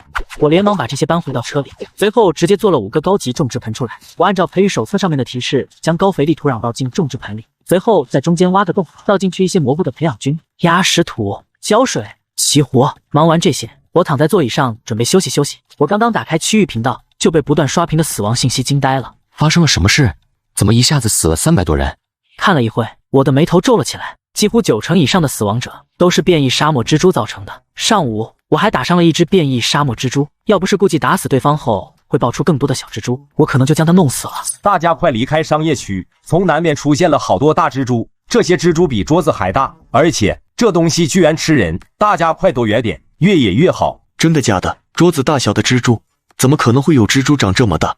这不科学，我还准备去商业区去碰碰运气呢。你不要吓唬我。我骗你有什么好处吗？我朋友就被那种大蜘蛛给吃了，要不是我跑得快，恐怕现在也被吃了。楼上说的是真的，我作证。我和几个人组了个小队，一起去一个商场里搜索东西，结果碰到了一只大蜘蛛。当时我们5个人都有长矛，结果被那家伙用前肢都给削断了。我们队长穿着一件板甲，结果一下子就被捅穿了。我劝大家见到蜘蛛被硬拼，转头就跑才是上策。我感觉蜘蛛好像是从住宅区那边涌过来的，我在高处看过一眼，那个方向的蜘蛛的数量最多。难道是那只蜘蛛把小蜘蛛铲下来了？不对啊，离开的时候我已经把通道彻底堵死了，杂物间也堆满了家具，没道理会冲出来啊。系统，从哪里走可以避开这些鬼东西？一路向北，穿越公园区前往矿山区，那里是毒圈的中心，北方也是变异沙漠蜘蛛最少的区域。北面也有了。我原本以为只是南边有蜘蛛而已，没想到这些东西扩散的这么快，已经蔓延到了北部。打定主意之后，我立刻收拾东西准备北上。小爱同学，向北部的矿山区前进。北部矿山区还埋藏着一个橙色物资箱，而且毒圈的最终收缩点也在那里，干脆直接过去等着缩圈好了。在小爱同学的驾驶下，车子向着北部矿山区前进。车子越往北走，周围的景色就越荒凉，建筑越来越低矮，路况也越来越差，甚至已经可以不时看到野兽潜伏在路边，伺机等待猎物。狮子、豹子、野猪、老虎，我甚至还看到了鳄鱼。前方即将遇见变异沙漠蜘蛛，请小心。前面有蜘蛛，可以绕过去吗？眼前这条路是变异沙漠蜘蛛最少的路，其他方向变异沙漠蜘蛛会更多。好吧，那就去会会它。前方50米，一栋房子的木门后面隐藏着一只变异沙漠蜘蛛，请小心面对。好家伙，这蜘蛛都学会偷袭了。想偷袭？好，那就看看谁先偷袭谁。我拔出了霰弹枪，对准了小木屋的门。全民穿越公路求生，我在前往矿山区的路上遭遇了变异沙漠蜘蛛的伏击，所以我用霰弹枪连续射击变异沙漠蜘蛛藏着的房子。子弹穿过木门打在蜘蛛的身上，伴着一阵阵嘶鸣声，一个巨大的蜘蛛撞破了木门，从小木屋里钻了出来，直直的向着我冲了过来。这只蜘蛛和上午我在地下室见到的变异沙漠蜘蛛一般无二，但是让我意外的就是这只变异沙漠蜘蛛竟然长着一张人脸。怎么变成这样了？我连忙扣动扳机，眨眼之间我就打空了一个弹夹。我连忙重新填充子弹，继续射击。变异沙漠蜘蛛已经死亡，我松了一口气，把子弹重新上膛，连忙检查变异沙漠蜘蛛的尸体。我认真地打量着这张人脸，这不就是我早上在住宅区碰到那对年轻人情侣中的男子吗？难道是这个人作死打开了地下室？有可能他们看到我拿到了橙色物资箱，所以又去了那栋公寓楼。可这个年轻人的脸为什么会出现在变异沙漠蜘蛛的身上？我有一种猜测，就是变异沙漠蜘蛛有某种能力，能将猎物变成变异沙漠蜘蛛。不行，我得给这些笨蛋提个醒，他们死了不要紧，不要连累到我。我连忙进入区域频道，编写了一条留言：警惕变异沙漠蜘蛛，这东西身体异常坚硬，普通冷兵器无法击穿前肢，不要试图猎杀变异沙漠蜘蛛，这是送死。还有，这东西能把死亡者变成同类，他们的数量会越来越多，不要送人头。对面6神装啊，谁也跑不了，见到之后赶紧跑。我将这段信息连续在区域频道内发了3遍，后面还贴上了被打成碎片的变异沙漠蜘蛛的残骸的照片，尤其是那张年轻男子的脸，我连续给了3张特写。原本安静无比的区域频道瞬间热闹了起来。卧槽，居然能把死者变成同类，这算什么？异界版的生化危机啊！我不要死后变成这么可怕的东西，有谁能保护我？我愿意跟他在一起。我在商业区最高的那栋楼下面。大佬牛逼，居然连变异沙漠蜘蛛都能打死，能分享一下是怎么做到的吗？现在尽量往北边跑，蜘蛛是从南边来的，北面的防线是最薄弱的，趁着现在包围圈还没合拢，还有机会冲出去。走晚了就冲不出去了。哼，你怎么知道北面的蜘蛛少？说不定你是想要让大家当你的炮灰帮你探路呢。我看了一下发言人的名字，果然是范明坤。哼，别让我遇见你，不然有你好果子吃。我放大了范明坤的头像照片，将他的样貌记在了心里，继续开车前进。在路过了一条铁路桥之后，终于来到了矿山区。我拿出了地图，开始比对橙色物资箱的位置。那只橙色的物资箱居然被放置在了一个矿洞里。系统，这个矿洞到底有没有塌方危险？另外，里面到底有多少怪物？有没有安全方法可以拿到橙色物资箱？矿洞之中有几个节点出现松动，如果进行破坏，可以造成局部塌方。矿洞深处是沙漠变异蜘蛛的巢穴，有可以安全拿到橙色物资箱的方法。我感觉这个矿洞似乎可以闯一闯，有安全拿到橙色物资箱的方法就好办了。那就走着，小爱同学，看好车，有人敢偷车就撞死他。明白，指挥官。我拿着强光手电和雷明盾下了车，走进了矿洞。走了大约15分钟，前方赫然出现了分叉口，而且还不是2条，而是整整8条。好家伙，8个岔路口，这是生怕别人选对啊，哪怕扔骰子选，都差2个面。我在8条矿洞的门口附近都发现了蛛丝，证明这8个矿洞都有蜘蛛活动过。如果想要和蜘蛛女皇进行亲密交流，请选择左鼠第1条。如果想要作为幼生蜘蛛的食物，可以选择左鼠第2条。左鼠第3条可以进入死胡同，左鼠第4条里面拥有宝藏的味道。果然还是提示系统贴心。不过，在宝藏的后面有20只穴居蜘蛛在守株待兔。左鼠第5条注定无功而返。想要获得橙色物资箱，需要踏入左数6条通道。我蹑手蹑脚地进入了左数第6条通道，又走了大约15分钟。忽然，我感觉眼前豁然开朗，眼前忽然出现了一个巨大的地下溶洞。地下溶洞大概有一个足球场大小，高度足有10米左右。在洞穴的正中央，一只橙色的物资箱摆放在那里。最后一只橙色物资箱。小心背后穴居员的袭击。背后，我连忙转身将枪横在了身前。忽然一个黑影冲到了我的面前，借着强光手电的余光，我终于看清楚了黑影的模样。那是一只浑身长满了黑色长毛的猿猴，黑脸长嘴，看起来和黑猩猩差不多，前肢粗壮有力，一看就十分擅长攀爬。此时在那只猿猴的手中正拿着一把锋利的石刀，狠狠地向着我的头部刺来。穴居员手中的石刀刺在了我的摩托车头盔上，穴居员全力一击，竟然没有刺穿头盔。我挣扎着抽出了雷明盾，想要给穴居员来一下子。在这里开枪会惊动隔壁洞窟中的穴居蜘蛛，会有大批穴居蜘蛛前来查看，这是自寻死路。我操！我低声骂了一句，扔掉了手中的雷明盾，从绑腿上拔出了一把匕首，接连在穴居员身上刺了7、8把。穴居员已经死亡，周围无危险。全民穿越公路求生，我将橙色的物资箱抱了起来，踉踉跄跄地向着来时的路走去。只花了20分钟就来到了8个岔路的位置。正当我准备一鼓作气冲出去的时候，忽然旁边的岔路里传来了沙沙的声音。因为你的动作有些剧烈，异常的声音引起了隔壁洞穴的穴居蜘蛛的警觉，他们派出了卫兵前来查看情况。干，有什么办法能阻止吗？前行10米，对准右边的那根支撑柱踹上一脚，然后立刻转身跑。这就完了。不过出于对系统的信任，我向前走了10步，在我面前果然出现了2根支撑立柱。此时矿洞中的沙沙声越来越响，这时我看到了一只1人多高的巨大蜘蛛出现在光线之中。这只蜘蛛通体灰黑色，身躯较小，但是8条节肢却更加修长锋利，看起来比变异沙漠蜘蛛更加凶猛。那只穴居蜘蛛看到我后，立刻嘶嘶鸣叫了2声，随后加速向着我冲了过来。我见状，下意识地开枪反击，而那只穴居蜘蛛却只是微微停顿了一下，就继续向着我冲来。抗击打能力这么强，我还是第一次见到能抗住霰弹枪一波攻击的生物。瞬间，矿洞的深处就响起了一阵阵的悉悉索索的声音，随后就是杂乱的脚步声。坏了，捅了马蜂窝了！我连忙一脚踹到了右边的那根支撑柱上，那根支撑柱应声倒地，一大片碎石从底部落下，随后大大小小的石头便开始下落。我立刻转身就跑，看到纷纷落下的石头，后面的那只穴居蜘蛛明显焦急了起来。那只穴居蜘蛛鸣叫了几声，随后向着我加速冲了过来。系统有什么办法弄死它吗？一直跑就可以。就在这时，一块大石头从矿洞的顶端掉落了下来，正好砸在了穴居蜘蛛的身体上。穴居蜘蛛瞬间被砸成了一滩肉酱。让你追老子，这就是下场。又花了5分钟，我才跑出了矿洞。我回头一看，原本完好的矿洞已经彻底坍塌。小爱同学看见我出来，连忙贴心的将车停在了我面前。欢迎归来，指挥官，一路辛苦了。舒服。报告指挥官，在您离开的时间，有一个人顺着铁轨爬了过来，试图盗取车辆，被我撞死了。我躲在这里，居然还有人能找到。我扭头望过去，发现在不远处的地面上果然躺着一个人。我抬头向着铁路桥对面望去，发现铁路桥对面已经停了不少车，有几个人甚至爬上了铁轨，正在向着这片爬着。这些人疯了吗？干嘛要向这边爬？随后我就看到不远处黑压压的独圈云墙已经以排山倒海的势头压了过来，在云墙的前面是成百上千的各式车辆和沙漠变异蜘蛛，不时有速度慢的汽车和蜘蛛被云墙追上吞噬，他们的下场不言而喻，不断的死亡让那些人更加焦急了，速度一提再提，急速向着矿山这边冲来。有几只比较机灵的蜘蛛看到汽车的速度这么快，紧跑几步跳上了车顶，8只爪子紧紧地抓着车顶，搭上了顺风车。那些变异沙漠蜘蛛也纷纷扑向了离自己最近的人，眼看一场惨烈的血战就要开启。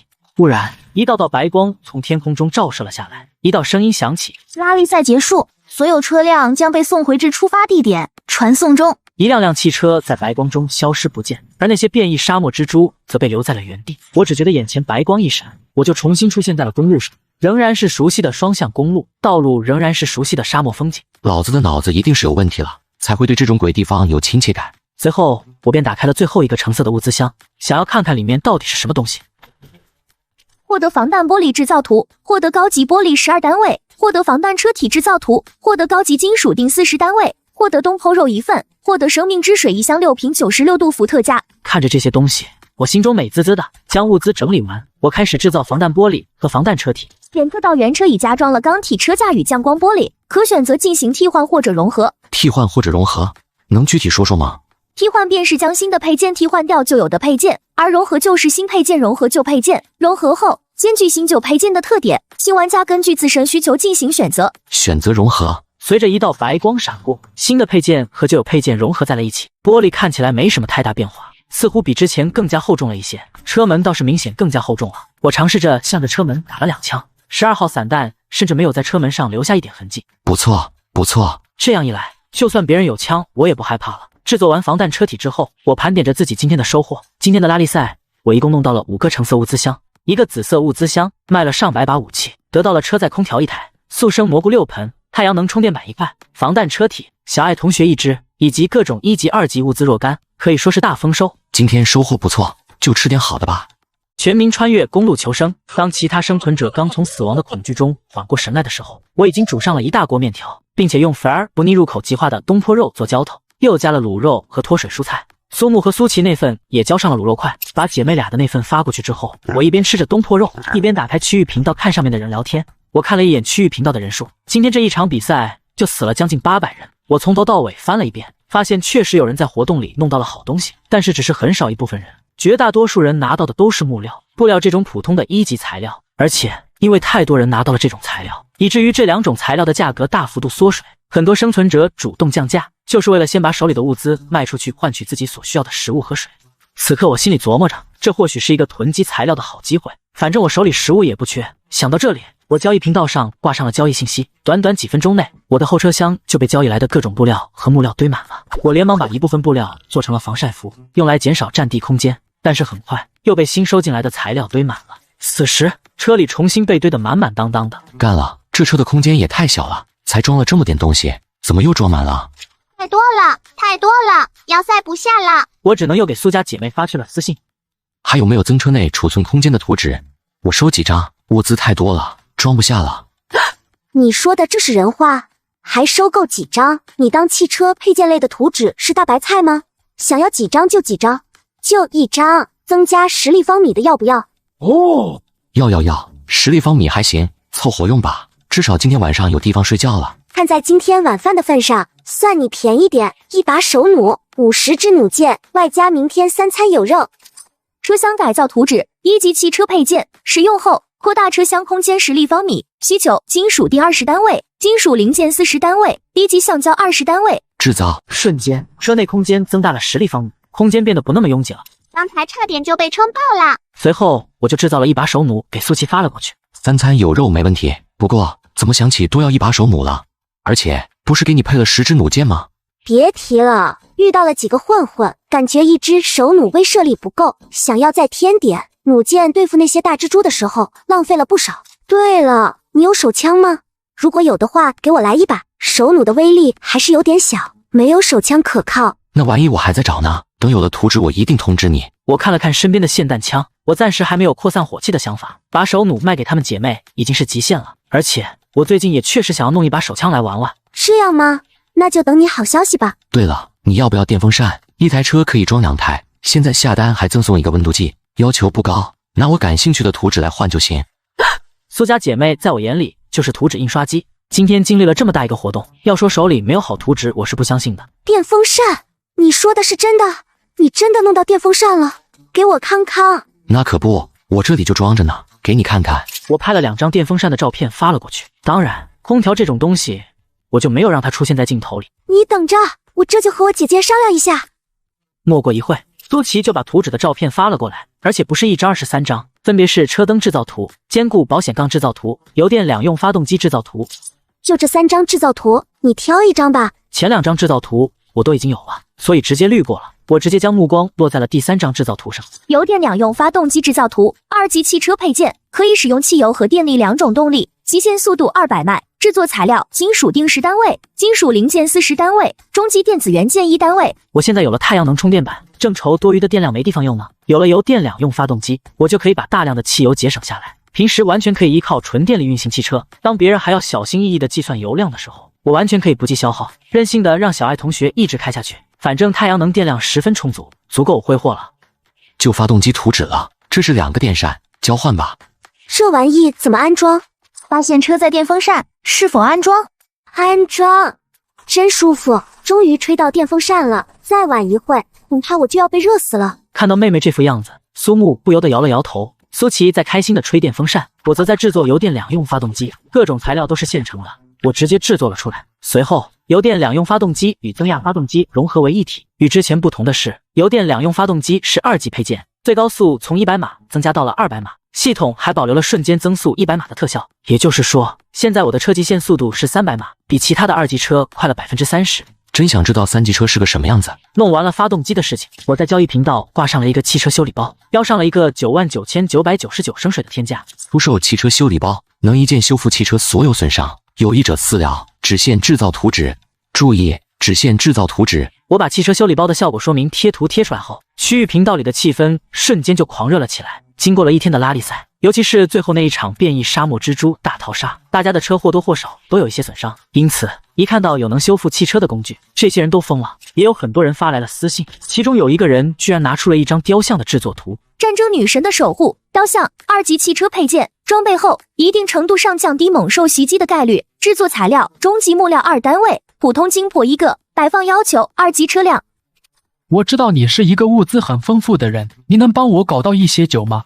不要拿那些白水一样的啤酒糊弄我，红酒也不要，要烈酒、威士忌、朗姆酒、白酒、烧酒都行，最好有伏特加，我会给你满意的报酬。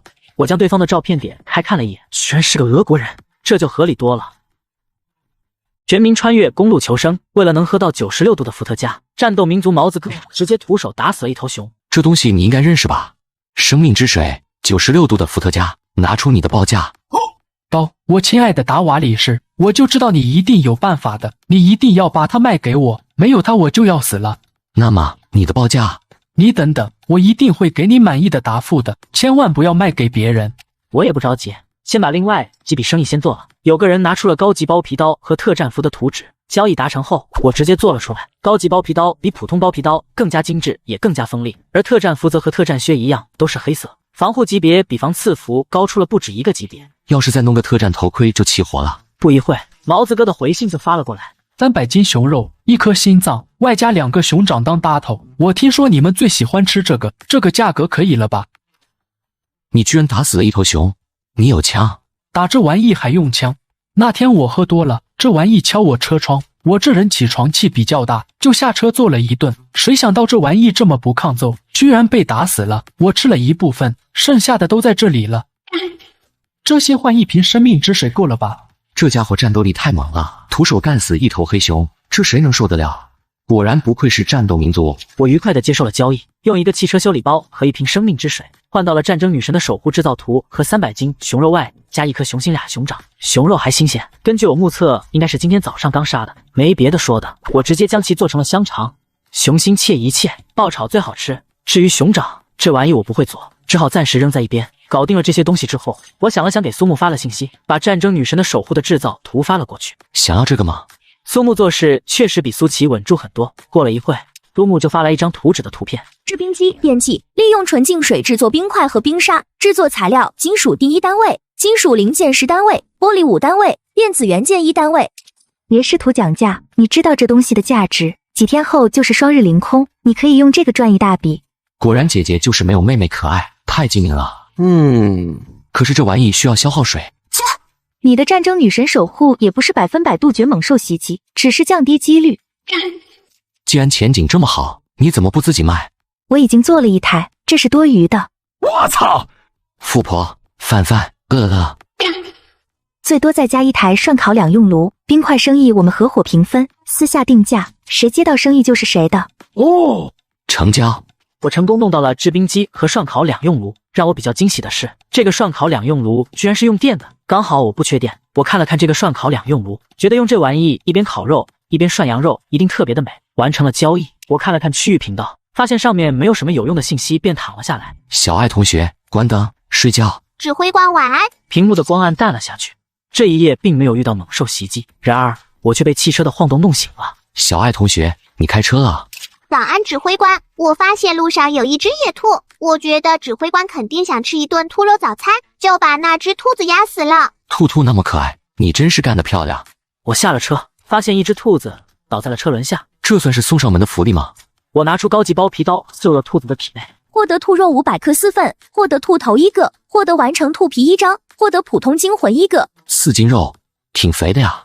不错，够吃1天的了。还有个兔头，可以做麻辣兔头，刚好有火锅料可以试一下。我制造了一口小炖锅，弄了点料酒，把兔头腌了腌去去腥，热水炒一遍，随后加宽油，火锅底料炒熟，很多材料如葱、姜、蒜、白糖什么的都没有，我只好用这种thủ法制作了。幸运的是，味道还算不错，至少麻辣味是够了。主食照例下了一锅手擀面，加上些脱水蔬菜，加了一个鸡蛋，再烤了一点兔肉当做浇头。兔肉和青菜的给2姐妹送了过去，我自己这碗则是加鸡蛋、加肉的高配版，再加上麻辣兔头，吃的是满嘴流油。吃过了早饭，我看了看时间，已经早上7点多了，是时候继续上路搜寻物资箱了。小爱同学，出发。遵命，指挥官。我找出了之前喝剩下的可乐，把这些可乐倒进制冰机里，制作成了冰沙。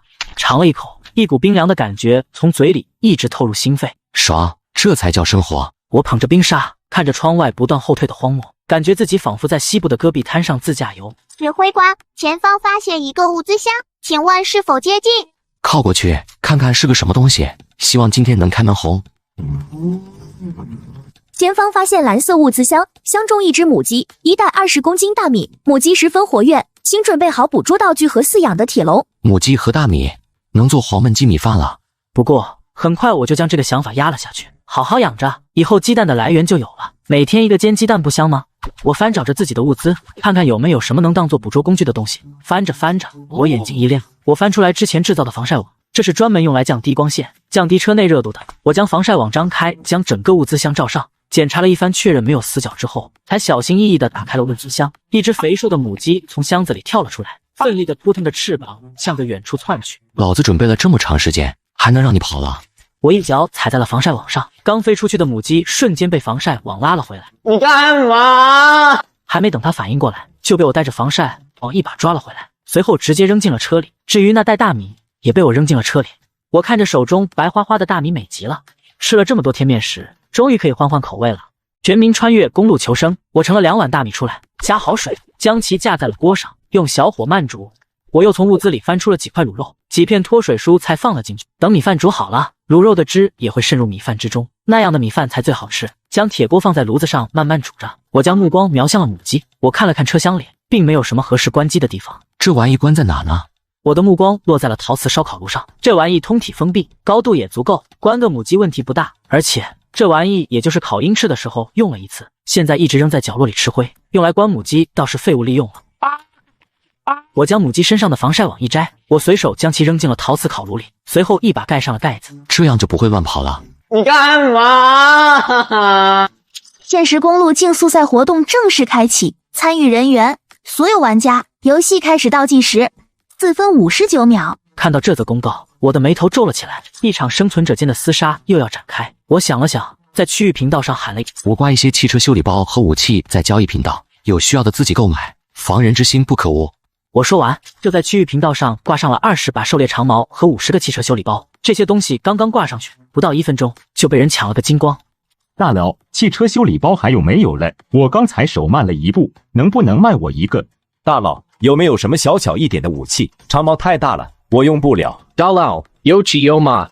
我没有汽油了，能不能卖我点？我可以用汽物换。很快，我的私信就99加了，我又卖出去70多个汽车修理包，30多把武器，以及300单位的汽油。我手中的基础物资又大大丰富了一波，刚刚空出来的空间眼看着又紧密了一些。看样子，提升车厢空间又要提上日程了。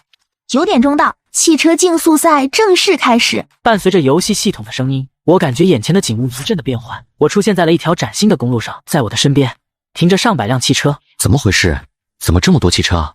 难道说这些汽车会一起出发？那么岂不是说这里就是素质广场，很快就会引起械斗？竞速赛正式开始，规则只有一个，活着到达终点。游戏系统的声音刚刚落下，我后面的那辆车里下来2个大汉。这2名大汉赤着上身，手里拿着金刚短斧，一下车就用短斧敲击着旁边车窗的玻璃。开门下车，把车里的物资交出来，不然老子杀了你们！旁边那辆车的车主似乎被吓傻了，关着车窗不敢出声。隔老子的，以为不出声就能躲过去了。那大汉咒骂了一句，手中的金刚短斧猛地砸在了车窗上。大汉顺着窗户上的破洞从里面打开了车门，随后一把从里面揪出来一个长发女子。奶奶的，让你开门装听不着是吧？快点把东西交出来，不然老子把你也炖了吃肉！大哥，这女人别说还挺水灵的，兄弟已经好几天没开荤了，吃之前能不能先？求求你们别杀我，我把车里的东西都给你们，饶了我吧！哭什么哭？给老子闭嘴！再哭现在就杀了你！看到这幅情景，我的脸色沉了下来。我一把打开车门，举起了手中的雷明盾，把那个女人放开。哼，这位好汉，咱有眼不识泰山，刚才冲撞了您，您大人不借小人怪，高手，把咱放了吧。道上的规矩咱懂，待会儿抢完了东西，自然有您一份孝敬。要不这样，我这还有半箱矿泉水，就当先给您赔罪了。剩下的事情待会再说，行不？但是他身边的小弟却有些不以为然。大哥，别这么害怕，万一他那里是个模型呢？咱别被他唬住了。小弟的话还没说完，我就对着他扣动了扳机。你刚才说什么？我刚才在放屁，大哥您说啥就是啥。你之前杀过几个人？就3，一个也没有。咱是遵纪守法的人，怎么可能会杀人呢？误会，都是误会。是吗？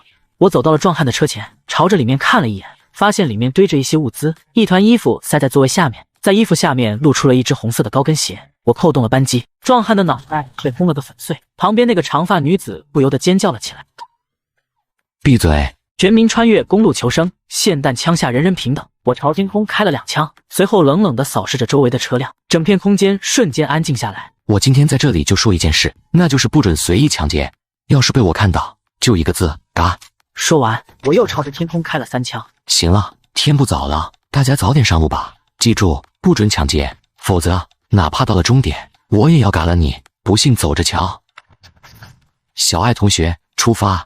汽车向前开去，挡在我前面的车辆纷纷避让，如同送瘟神一样恭送我离开，愣是没有一个人敢说话。对于我来说，目前首先要做的就获得比赛的冠军，拿到超级大奖。我离开后，那个坐在地上的长发女子最先反应过来，她连滚带爬地钻回了自己的车，一踩油门，向着我追了过去。她知道，一旦她落了单，肯定会有人铤而走险，或许只有跟在我身后，才能安全地度过这次比赛。看到大部分人都离开后，一个小个子悄悄地从车上溜了下来。发现没有人注意他，便悄悄地向着那个壮汉的车子跑了过去，开始翻动起壮汉遗留下来的物资。其他人看到没事，也纷纷下了车，向着那辆车走去。很快，7、8个人就将这一辆车围拢得水泄不通。有人抢基础材料，有人抢食物，有人抢水，甚至有人拿着一把管钳开始尝试拆车。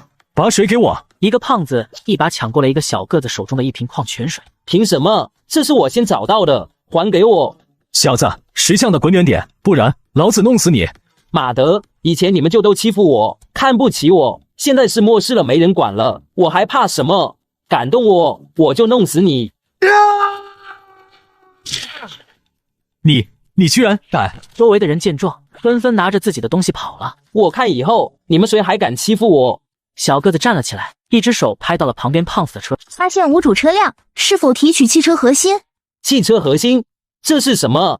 小个子尝试着提取，经过一番折腾，终于把自己的汽车提升到了2级。看着最高200迈的时速上限，小个子心思活动了起来。他记得原本汽车的最高时速上限是100迈，也就是说自己可以用比那些人高1倍的速度追赶他们。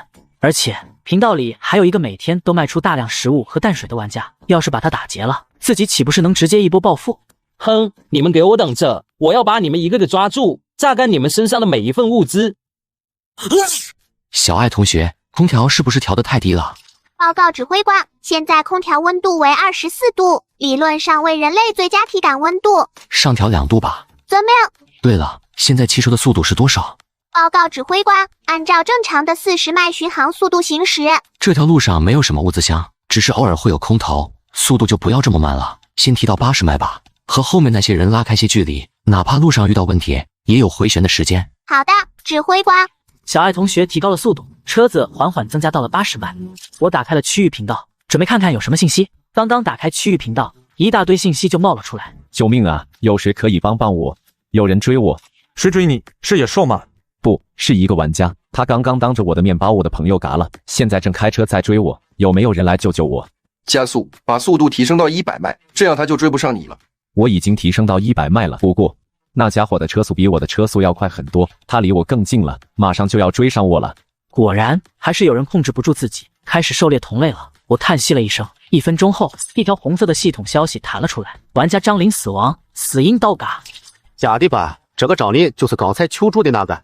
快点来人告诉我，这不是真的。过了一会，一个叫吕海的人发了一条消息：洗干净脖子等着，你们都要死。操，真是中二。我感觉这人年纪明显不太大，不然说不出来这种羞耻度爆表话。有什么办法能坑对方一下？指挥官，前方发现多条岔路，请问寻找哪一条道路？我抬头一看，果然不远处出现了一个分岔路口，一条路分成了4条路伸向远方。左属第1条路，可以抵达终点，但是会多走一些弯路，耗油量大幅度提升，路上没有任何补给。所属第2条路，可以抵达终点，但是路上会遇到一些野兽，如果实力不强，会被野兽袭击；如果实力很强，那些野兽就会是你的补给。右属第1条路，可以抵达终点，但是路上会遇到大量的猛兽，而且路况较差，需要越野轮胎才能无障碍通过，可能会遇到一些小型自然灾害，无补给。右属第2条路，可以抵达终点，4条道路中最短的一条，有一座补给站，偶尔有运输机飞过，有概率发现空投。我想了想，对着自己如山的物资堆拍了一张照片，随后发在了区域频道上。刚才那个叫吕海的，你不是要嘎人吗？不是要物资吗？前面有个岔路口，我在右属第1条路上等你，要是战胜我，这些都是你的，你敢不敢应战？这条挑衅意味十足的信息一发出去，原本安静的区域频道顿时炸开了。不过当吕海仔细看了一眼照片上的内容后，眼睛顿时就拔不出来了。火边、猪肾、韭菜，这还有这么大一个腰子，比猪腰子都大，这是什么动物的？难道是熊的？这些都应该是我的。吕海的嘴里都快流出口水来了。你要是不去怎么办？我大小也是个名人，还会骗你？这样吧，谁不去谁是小狗，这样行了吧？操，不就是右属第1条路吗？你给老子等着，老子这就过去弄死你！吕海气急败坏地踩下了油门。小爱同学，走右属第2条路。指挥官，您刚才说还有问题吗？全民穿越公路求生，我让小爱同学驾驶汽车拐入了右属第2条路。忽然我看见一架大型运输机从高空中飞过，一个箱子被推了下来，半空中那个箱子自主打开了降落伞，向着远处飘去。空投，开过去看看。收到，指挥官。车子又开了10分钟，这才终于找到了降落伞的降落地点。这个物资箱不偏不倚，恰好掉落在一个土堆上。那个土堆可不是普通的土堆，而是一座蚂蚁山。一只只堪比小拇指大小的蚂蚁不断的进进出出。这是什么蚂蚁？怎么这么大？要是狮子、老虎什么的，我用雷鸣盾也就解决了。可是这么多蚂蚁怎么弄？沙漠行军蚁，肉食昆虫，可以击嘎比它们大得多的动物。如果不想变成一具白骨，就不要轻易招惹它们。操，居然是这玩意！对了，物资箱里有什么呀？物资箱里装着一台车载冰箱。哦，指挥官，要离开这里吗？当然不。听到车载冰箱4个字，我就有些坐不住了。这玩意可是冰箱啊！是有了这个东西，鲜肉就可以保存了。有了冰箱，我甚至可以做一些简单的冰棒、雪糕什么的。到底该怎么拖延住这些蚂蚁呢？我忽然有了一个好主意，我从车上找来了一把工兵铲，在距离蚂蚁山1米远的距离开始挖壕沟。很快，一条半尺深1尺宽的环蚂蚁山壕沟就被挖掘了出来。我又从自己积攒的调料里弄了一些白糖出来，我用一些水将白糖化开，随后小心翼翼地撒进了壕沟里。在嗅到甜味之后，大量的行军已汇聚在了壕沟里，甜水开始向着土地之下渗透。那些行军已拼命地向下挖掘，就是为了弄到甜味，并且大量的传令兵被分派了出去，将散布在周围寻找食物的工蚁全都叫了回来，共同挖掘。很快，散布在周围的行军蚁就都被聚集了。我从车上找出了2桶汽油，拧开盖子，将汽油倒进了壕沟里，汽油很快就填满了壕沟。我点燃了一只防风打火机，将汽油点燃了，燃烧的汽油如同火龙一般，瞬间将蚂蚁山包围了起来。那些行军蚁也发现了异变，他们焦躁起来，向着周围乱窜，想要找到一条通往外界通道。可是我的壕沟可是围绕着蚂蚁山挖了一圈，就是为了断绝行军蚁出逃的机会，又怎么会给他们留出逃生通道？随后我将2根狩猎长矛绑在了一起，做成了一支长杆，随后又在长杆的尽头绑上了一张防晒网，当作网兜。我举着长杆来到蚂蚁山附近，长杆一甩，就将物资箱套了个正着。我用长杆缓慢地扒拉着物资箱，让物资箱一点一点地经过燃烧的壕沟，经过火焰的一番净化，附着在物资箱上的行军蚁都会烧成了灰烬。我将物资箱拖到自己脚下，我从腰间抽出了撬棍，一用力，直接将物资箱撬开了，从里面滚落出一张羊皮纸制造图。就是这个。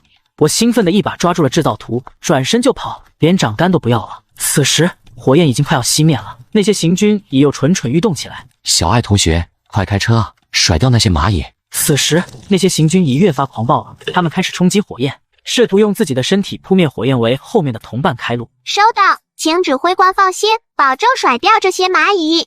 汽车瞬间加速到160迈，向着远方冲去，一眨眼的功夫就将那些行军蚁甩得不见了踪影。看到那座蚂蚁山消失在视线里，我这才长出了一口气。车载冰箱制造图，2级汽车配件，可以进行制冷，温度调节为0摄氏度到零下20摄氏度。制造材料：塑料10单位，金属锭2单位，金属零件10单位，中级电子元件1单位。果然是车载冰箱制造图，还是2级汽车配件，不枉我辛苦一场，制造车载冰箱。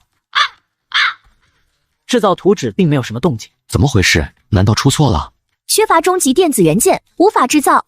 我居然还有缺基础零件的时候，看来还得找物资丰富的人交易才行。我正准备给苏琪发私信，就看到吕海在区域频道上破口大骂：13你个王八蛋，你不是说进入右转第一条路吗？我已经开了1个小时了，怎么还没找到你？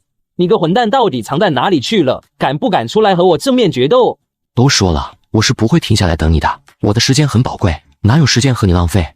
继续加油，在后面追吧，追上我就让你嘿嘿嘿。你给我等着，我一定要追上你。然而他只是一个新手司机，200迈的车速对于他来说还是太高端了，根本把握不住。一个转弯不慎，车子就蹭翻了。吕海的车子一路火花带闪电的翻滚出了公路，竖着卡进了道边的一处深沟里。这都是你害的我，别让我遇见你，不然我非要把你的肉一片一片的切下来涮火锅。就在这时，他似乎听到了喘息的声音，他抬头一看，一只猎狗正在不远处兜着圈子，一脸不怀好意地盯着他。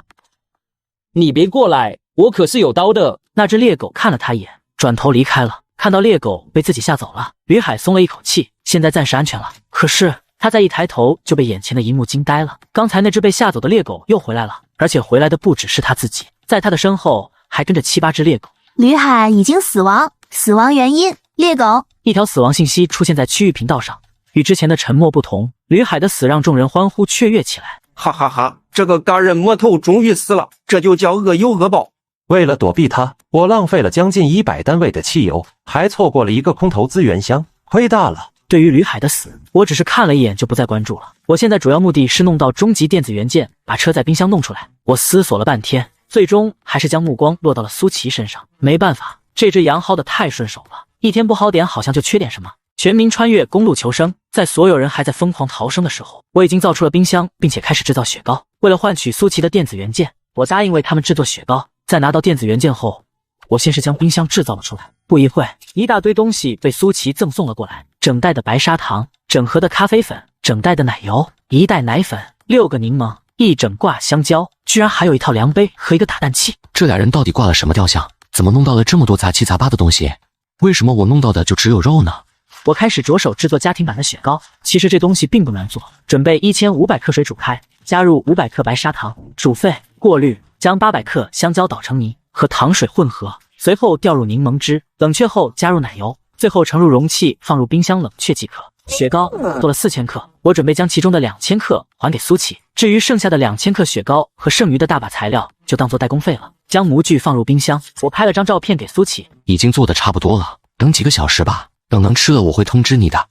那你一定要快点啊，我已经快要等不及了。看到苏琪的样子，苏木不由得一副自己的额头，自己这个妹妹什么都好，就是一看到吃的智商就直线下降，教了那么多东西才换了2000克雪糕，明显亏大发了。其中还包括了一个明显十分稀缺的终极电子元件。此时毛子哥给我发来了制作熊掌的配方。我亲爱的达瓦里士，我终于想起来了，我的父亲曾经做过一次熊掌，他的做法是先把熊掌炙烤，去掉毛发，把熊掌划开，把调料塞进去，然后挂在吊炉里熏烤，那个味道棒极了，比鱼肉还要鲜嫩100倍。那熊掌外皮呢？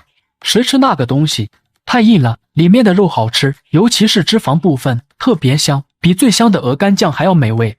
按照毛子哥提供的方法处理了熊掌，我将熊掌放进烤炉里准备烧烤。当我把烤炉打开的时候，才发现里面居然还有一只差点被我遗忘了的母鸡。此时母鸡已经下了2个蛋，正虎视眈眈地望着我。哟，不错嘛，知道生蛋了，干得不错，这是给你的奖励。我撒了一把米，奖励给了母鸡。那现在烤炉我要征用了，麻烦你搬个家。干嘛？关在哪呢？我在车里看了一圈，觉得那口大铁锅还不错，我将铁锅一翻，将母鸡扣在了锅里。老实待着，等把家里烤暖糊了，再让你回来。主人是不是嫌弃我没有要烤了我？要不要我再多下几个蛋？说不定能讨得主人的欢心，留下一条机密。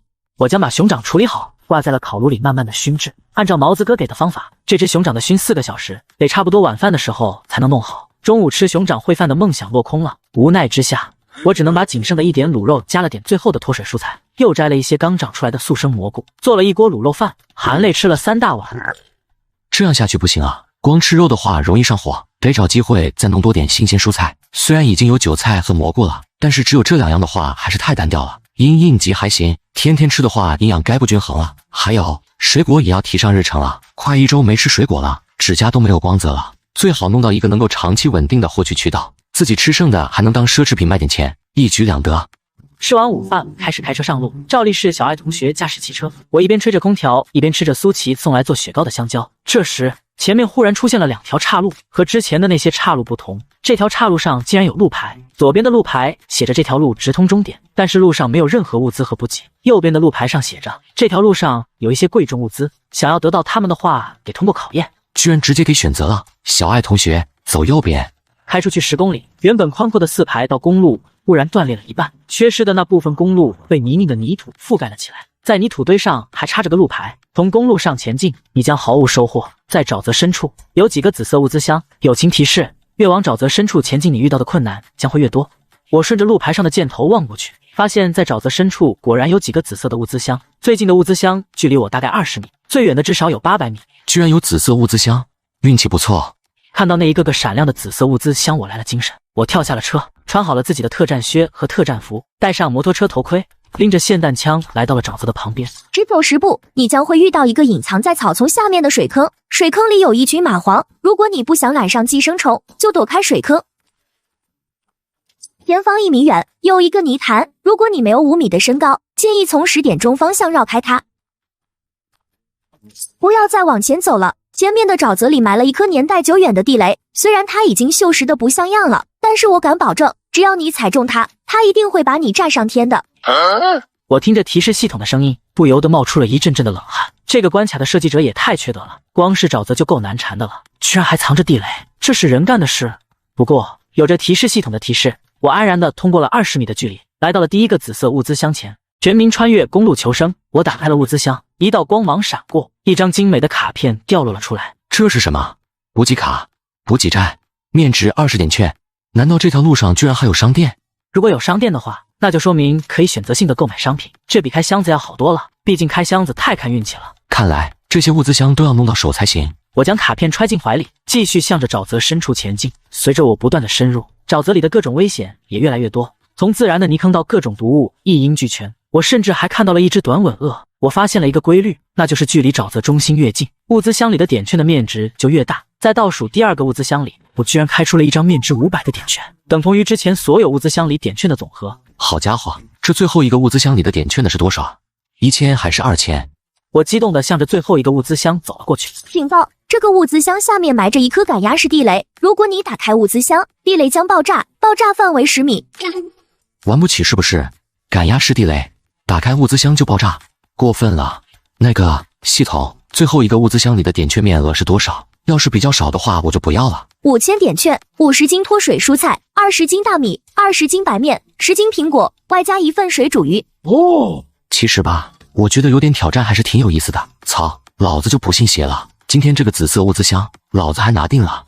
我看了看紫色物资箱，随后慢慢的按照原路退了回去。回到车里后，我制作了6根狩猎长矛，用绳子将这些长矛捆在了一起，每根狩猎长矛3米，6根一共18米，足足比爆炸距离超出了8米。我不相信这么远的距离，那个地雷还能伤害到自己。我沿着原路返回，有惊无险的来到了距离物资箱18米的距离。我将狩猎长矛捆好，在最前面套上了一个网兜，罩住了物资箱。随后猛地用力一拽长杆，物资箱被拽离了原地，埋在物资箱下面的地雷爆炸，原地出现了一个直径1米的大坑，徐徐的冒着青烟。这威力，穿着凯拉夫防弹衣也扛不住吧？我用长杆把物资箱套了回来，我欢天喜地的将物资箱抱回了车旁。我打开了物资箱，一大堆物品涌了出来，大米、白面、苹果、脱水蔬菜、点券都涌了出来，当然还有那份我心心念念的水煮鱼。那一盆水煮鱼被妥善的放在了地上，外面裹了一层保温膜。小爱同学，继续前进，开稳妥点。听吧，指挥官，交给我了。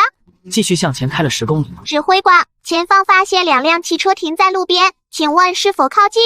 有车。我发现在前方不远处，路边停着2辆二手汽车，一男一女2个人正站在路边的一座建筑旁，而那座建筑上方挂着一个巨大的招牌，上面有3个大字：补给站。这里就是补给站。我辛辛苦苦弄了这么多点券，为的是什么？不就是去补给站消费的吗？小爱同学，注意警戒，如果看到情况不对就撞他们。放心，指挥官，您的安全交给我守护。我戴上了摩托车头盔，提着霰弹枪走下了车。我的到来自然也吸引了2人的目光。我的车是2级车，外观上已经变成了全新的商务车，和他们那一级的二手车一比，自然是天差地别。再加上我一身的作战服，挂在身上的霰弹枪子弹带，反光的摩托车头盔，以及提在手里的霰弹枪，看起来和终结者差不了多少。这2人再看看自己，半袖 T 恤加牛仔裤，唯一称得上武器的就是手里的菜刀。看到我朝着他们走了过来，男子不由得手持菜刀挡在了女人身前。你是谁？要干什么？这里是补给站，我要买点东西，如果你们不买的话，那就麻烦让开一下。哦，那你请便。男人听到我对他们没什么兴趣，神情不由得放松了一些，退开半步，把位置让了出来。再让开一点，我做事的时候不喜欢旁边有人围观。我用枪指了指2人。那我们走了。对了，向你们打听的是，你要干什么？我看了一眼他身后的女人，属于小家碧玉那种，虽然第一眼不是很惊艳，但却很耐看，算得上有些姿色，怪不得那个男人如此紧张。不要紧张，我就是想要问问你们，你们是第一个抵达这里的，在你们前面还有没有其他人？你问这个干什么？你只需要回答就可以了。我拉动了一下霰弹枪的枪栓。是不是第一个？我不知道，至少我来的时候这里没有人。你们开到这里用的车速是多少？大概90到100迈左右。我们害怕跑不到终点，所以把速度提高了，哪怕中午都没休息。那么有没有人比你们车速快，在半路上超过了你们呢？有，我们在路边行驶，有一辆和你车子差不多的商务车从我们旁边超了过去，当时它的速度绝对超过100迈了。商务车？商务车就是2级车辆，在区域频道内能开得上2级车的凤毛麟角，我估计最有可能的就是苏家姐妹。我知道了，你们可以离开了。我抬头一看，发现2人仍然站在那里，不由得一愣。你们还留在那里干嘛？那个，我想知道你们是怎么弄到商务车的。第一次看到那辆商务车，我觉得可能是有人走了运，但是我发现你也开了一辆同样的商务车，我觉得你们肯定掌握了什么方法，能不能告诉我？确实有方法，但是你拿什么来交换呢？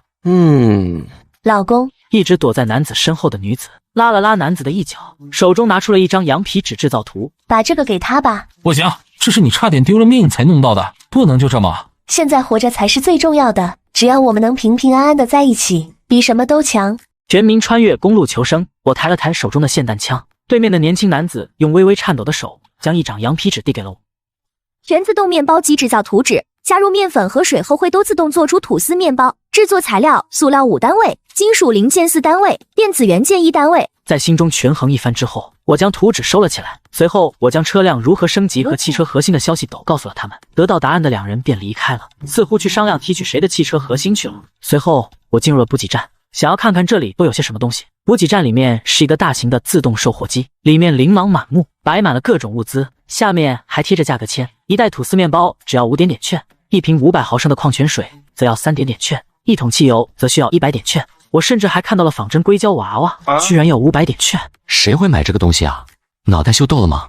我继续翻看着一排排物品，我可足足弄到了6000点券，一定要弄点好东西回去才行。居然有20斤装的面粉才50点券，可以买点。居然还有水果罐头套装，一箱6罐才40点券，这不得来点。一箱脱水蔬菜10斤才60点券，不买不是人。我甚至还看到了一锅热气腾腾的佛跳墙，居然要价1888点券。看来我特么还是个穷人。我一路向上翻，还真让我翻到了几样合适的东西。特战头盔，防御小口径手枪近距离射击，配有作战耳机，可以降低枪声，提高脚步声音，配有红外夜视仪，售价2000点券，货柜数量1。我特战服就差这一件就配齐了，自然不会错过，直接买下。速生调料种子，内含葱姜蒜，每2天一个收获周期，售价800点券，货柜剩余数量3。买了这个基础调料就算齐了，而且可以反复收割，必须拿下。速生西红柿种子，3天一个收获周期，每3天可以收获3到7颗西红柿，售价800点券，货柜剩余数量3，既可以当水果又能当蔬菜，性价比超高，不买不是人。在清单的最后，我居然看到了一把典藏版黄金沙漠之鹰手枪。典藏版黄金沙漠之鹰手枪，猎枪，弹容量7发，射程50米，可击毙大型野生动物，配专用子弹制造图纸，售价2000点券，货柜剩余数量1。沙漠之鹰7发的弹容量和强大的后坐力都是让人诟病的存在，不过我此时却不得不将其买下。这玩意能让我在面临大型野生动物的时候有一定的反制手段。将这些东西买下来后，我就只剩下了400点券，我索性直接把这些点券花光。看了看售货机里的物品，我直接买了8袋20斤装的面粉。我把东西扔上了车，刚准备离开，我忽然心中一动，拿起了撬棍敲了敲售货机盖子，看看能不能把售货机撬开。如果成功的话，我就可以白嫖里面的物资了。就在我的撬棍刚刚落到售货机上时，忽然售货机旁边的墙壁打开了一个缺口，一支加特林机枪从里面伸了出来。在电机的带动下，6根枪管已经飞速的转了起来。滚开，卑劣的小偷！我没有恶意，都是误会。小爱同学，快走！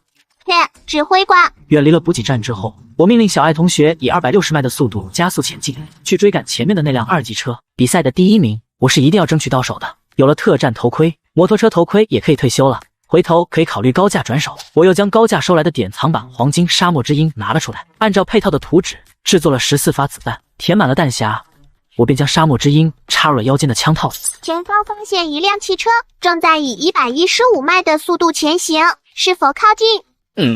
果然，在前方不远处有一辆商务车，那辆商务车似乎也发现了我，正在加速。加速前进，追上那辆车，从左侧加速超过去。辆车并行的时候保持匀速，我看看车里到底是哪位神圣，居然超到了我的前面。明白，指挥官。商务车瞬间提高了速度，将速度提升到了280迈。我很快就追上了对方的车，不过对方的车玻璃反光，根本看不清里面的情况。虽然没有看清里面到底是谁，但是我认出了自己的降光玻璃。现阶段拥有2级车且拥有降光玻璃的，很大程度上有可能是苏家姐妹。笑了笑，让小爱同学加速通过了。商务车瞬间飙到了300迈，一骑绝尘，将那辆商务车甩到了后面。在加速通过之后，我还让小爱同学在尾部的显示器上打上了一行颜文字：姐，加速追上前面那个家伙，太猖狂了，居然在我面前这么挑衅，我要给他点厉害瞧瞧。全民穿越公路求生，我发现了苏家姐妹的车，并发出了挑衅。陆琪一手拿出了手弩，一手举起了防狼喷雾，气势汹汹。追不上，对方的速度绝对超过200了，我们最大的速度也就只有200而已，根本追不上。再说了，现阶段能追上我们的可能只有那个人了，而且他手里可是有枪的，你忘记了吗？哦，那没事了，我就是随便说说。苏琪讪讪的把手弩和防狼喷雾收了起来。我刚冲过去不一会，苏家两姐妹发现居然又有2辆商务车从后面追了上来。姐姐你看，前面是终点。苏木向着远处望去，果然前方有着一个巨大的牌楼，上面写着终点2个大字。3辆车以之前的名次依次通过了终点线，很快几个人就来到了一处宽广的停车广场。此时已经有一辆车停在这里了，正是我的车。前3名已经决出，分别为13、苏木、范明坤，请上述玩家按照顺序挑选奖励。伴随着游戏系统合成的声音，一张巨大的长桌从地面下缓缓地升了起来，在长桌上摆放着3个橙色的物资箱。橙色的物资箱，3个橙色的箱子摆放在众人面前，让他们的呼吸都不由得急促了起来。就在这时，忽然一辆商务车加速向着那张长桌冲了过去。那辆商务车冲到了长桌旁边，从上面钻下来一个人，猛地把3个橙色的物资箱都揽在了怀里。哈哈哈！凭什么每人只能选一个？这些都是老子的了。我看了那人一眼，发现这小子居然是范明坤。因为对方在区域频道里拆过几次我的台，还鼓动其他生存者抵制过我，所以我特意记住了他的相貌。姐姐，怎么办？追上去吧，我们一定要抢回属于我们的东西。好。苏木点了点头，刚要踩下油门，忽然看到长桌下面伸出了一支电动加特林机枪。玩家范明坤破坏规则，强行抢夺奖品，剥夺玩家资格。不！范明坤只来得及发出一声惨叫，加特林机枪就开火了。请玩家们按照顺序选取物资箱。我看了看另外2辆车，鸦雀无声，这才毅然地下来车，来到了长桌前。周边物资箱里装着普通空调及制造所需物资，效果通过消耗电量来调控温度，温度可以从零下30度至30度之间正常工作，每增加10度，效果降低30%，消耗增加30%。中间物资箱里装着强效维生药剂3瓶，效果维持身体处于巅峰状态4小时，食用后有8小时虚弱期。右侧物资箱里装着强效降温服，效果穿上后可降低20到30度体感温度。选来选去，似乎只有那个强效维生药剂还算有点用，维持身体处于巅峰状态4小时，应该是加强版的兴奋剂。我将其收了起来，将这个橙色的物资箱收起来后，我并没有直接回车里，反而直接走向了范明坤的车子。我钻进车里翻找了一番，发现范明坤这家伙人品不怎么样，运气倒是不错，收集的物资不少，方便面足有2箱，矿泉水1提，居然还有1箱牛奶，各种刀具5、6把，还有一副弓箭，这些东西自然全都便宜了我。我还直接把手放到了汽车的车顶，收取汽车核心。2个闪闪发亮的汽车核心出现在我手里，收获还行。我毅然地回到了车里。姐，这也行？游戏系统没反对，应该是可以的吧？失策了，要是早点过去就好了，那样车里的东西就都是我的了。我回车后，轮到了苏木选择物品。苏木小心翼翼地从车里走了出来，手中拿着一瓶防狼喷雾，一副小心谨慎的样子，目光时不时地盯着我和另一辆不知名的车，眼中满是谨慎。苏木来到了长桌前，直接捡起了离他最近的那个装有空调的物资箱，随后飞快地跑回了车。运气还挺好的。颁奖结束，其他人奖励将在通过终点线后自动发放。傍晚6点前未能通过终点线的玩家将被永远留在竞速地图内，通过终点线的玩家将在6点时统一传送回外部空间。不知不觉间，时间到了下午6点。时间到，竞速赛到此结束，所有未抵达终点的玩家将永远停留在竞速赛地图中。传送开始，一道道白光亮起，停车上的玩家们进入了传送序列。白光闪过，我发现自己被传送回了白天出发的地方。此时已经是夜晚了，又到了吃晚饭的时间。我打开锅看了看，之前抽空焖的米饭已经煮好了。全民穿越公路求生，我拿出水煮鱼，打开了锡箔纸，里面还冒着热气，鱼身上盖着一层红艳艳的辣椒，光是看上一眼就让人觉得胃口大开，口水止不住的流了下来。我用筷子剥开辣椒，夹了一口鱼肉放到嘴里，鱼肉的鲜味和辣椒的灼烧感一起刺激着我的口腔。我又拿起旁边加了冰块的可乐，闷了一大口，气泡和灼烧感在嘴里交织在一起，这种感觉就是一个字：爽。对了，烤炉里还有一只熊掌来着。我从烤炉里取出了烤制好的熊掌，经过毛氏焖烤的熊掌，里面的肉质和脂肪已经到达了最佳品质。我用小刀切下了一小块，沾了一点盐放到了嘴里，肉质软硬适中，厚实的脂肪渗入了肉质之中，脂肪融化产生的芳香让我感到迷醉，轻轻咬上一口，脂肪的香气就会散漫口腔。这也太爽了吧！我打开了区域频道开始窥屏，这已经成为了我吃饭的必备的节目了。此时区域频道里的人正在讨论着今天的收获，我看了一圈，发现这些人通过竞速赛都有了不小的收获。我决定将准备出售的物品售价上调2倍，有羊毛不薅是傻子。出售电风扇，出售防晒网。我的话一说出，区域频道顿时就炸了。电风扇，大佬居然进入电器时代了！大佬，我身轻体柔玩的也可以拍照，可以指令，能换个电风扇吗？大佬，有空调吗？光是电风扇差点意思啊！很快，光是电风扇就卖出去了200多只，防晒网更是卖了800多张，防晒服几乎是人手一件。毕竟过几天就是双日凌空的灾害，如果不准备这些防晒物资，肯定会死在灾害中的。看到我大赚特赚，苏琪不由得有点眼馋了。姐姐，我们能不能也学着蹭一波，卖几台车载空调？不太现实。为什么呀？不都是卖东西吗？车载空调肯定有很大的市场，肯定可以大赚一笔的。不，我们和13不一样。第一，车载空调需要的材料比较高端，能凑齐制造车载空调的玩家，现阶段恐怕没有几个。第二，我们之前没有玩家们的人品基础，大家不会轻易相信我们。最后，也是我最担心的一点，那就是如果我们这么做，是会损坏我们和13之间的友谊的。怎么会这样？难道我们就要受制于他，什么也不能卖了？那也未必，只要我们弄一些和13不冲突的物品用来贩卖就可以了。那我们卖什么？当然是这个。苏木拿出了一包7度空间。啊，这个。苏琪脸色有些红。这东西能行？当然，这可是刚需，你没有这个能行。原本我还担心价格太低得不偿失，现在好了，直接按照13的标准提价就好了。只要我们协商出统一的规则，市场就会被控制我们手中，物品的价格也将由我们来制定。我以前一直以为这个13只是一个比较走运的幸运儿，没想到他居然想得这么远，早早的就提前布局控制市场了。在对于市场的敏锐性上，我不如他。太夸张了吧？他真的这么厉害？要知道，苏木可从来都是一个不服输的人，生活中也没看他夸过谁。现在苏木对我这么推崇有加，让苏琪有些不敢置信。确实如此，以后你和他对话的时候，一定要认真小心，不要出了差错。此时我正在整理自己的收获，有一个购买电风扇的玩家拿了一个蓝色的物资箱来补差价。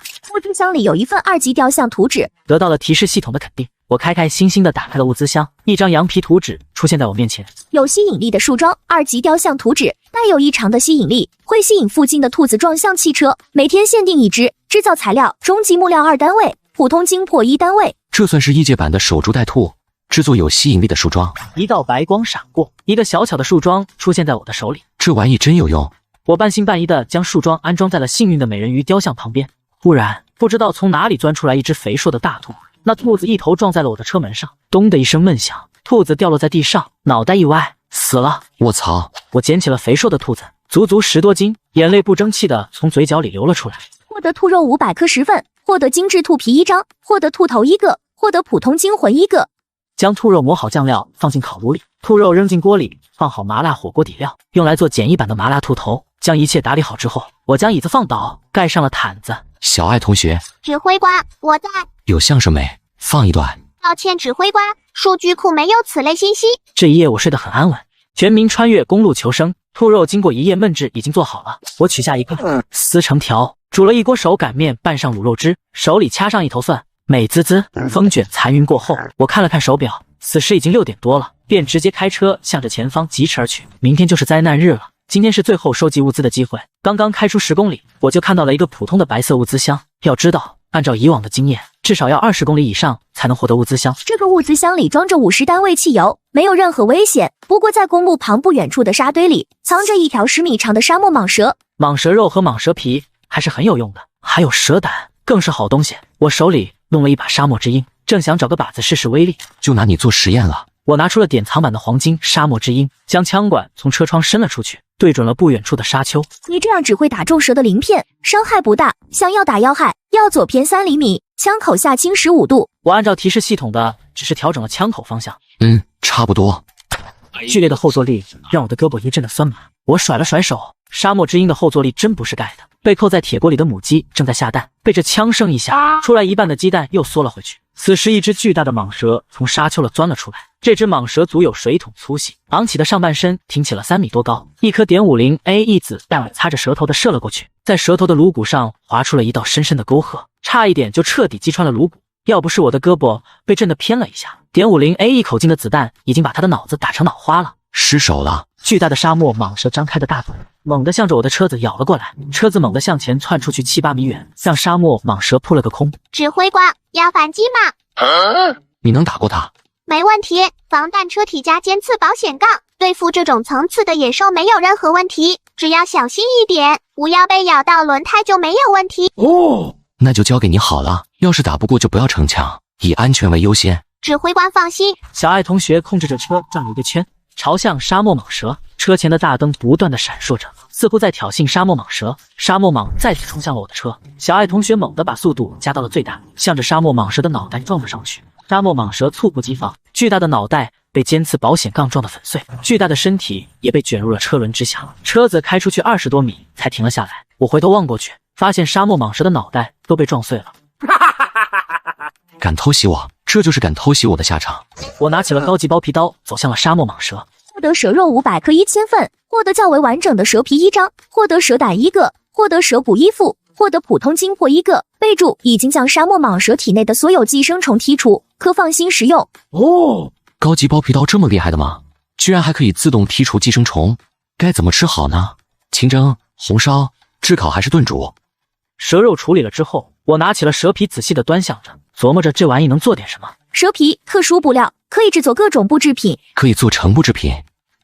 哦，我立刻转向了制造页面，找出了制作防刺服的图纸，将蛇皮放了上去。发现特殊布料蛇皮可制作防刺服，防刺效果提升30%，可抵御利器切割，少量抵御钝器冲撞。是否制造？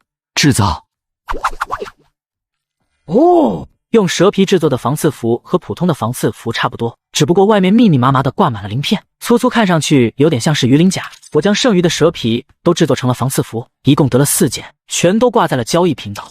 刚弄了4件蛇皮鳞甲，比普通的防刺服要强不少，可以抵御利器攻击。有了这东西，就不用害怕被人偷袭了，哪怕遇到了大型猛兽，也能崩掉它几颗牙齿。走过路过不要错过，只接受稀有物资交换，有意者私信。大佬，你怎么才挂上来？我刚才开箱子，遇到一只山猫偷袭，要不是我剑技快，差点就没命了。可惜腿上还是被抓了一下，现在还流血呢。你要是早挂上来，我就不用受伤了。对了，大佬有药品吗？支援一点呗。楼上知足吧，只是被山猫抓了一下。和我同车的一个兄弟下车去开箱子的时候，被一只短吻鳄偷袭了，脑袋当场就碎了。要不是我跑得快，我恐怕也要被吃了。很快就有人给我发私信了，最先发来的赫然是苏木。一张图纸换2件蛇皮鳞甲、尖刺装甲以及汽车配件，在车的外部装备上尖刺，防止猛兽袭击。制造材料：金属锭20单位，金属零件80单位。哦，可以。不过你们怎么自己不用？这东西对于你们来说也挺实用的吧？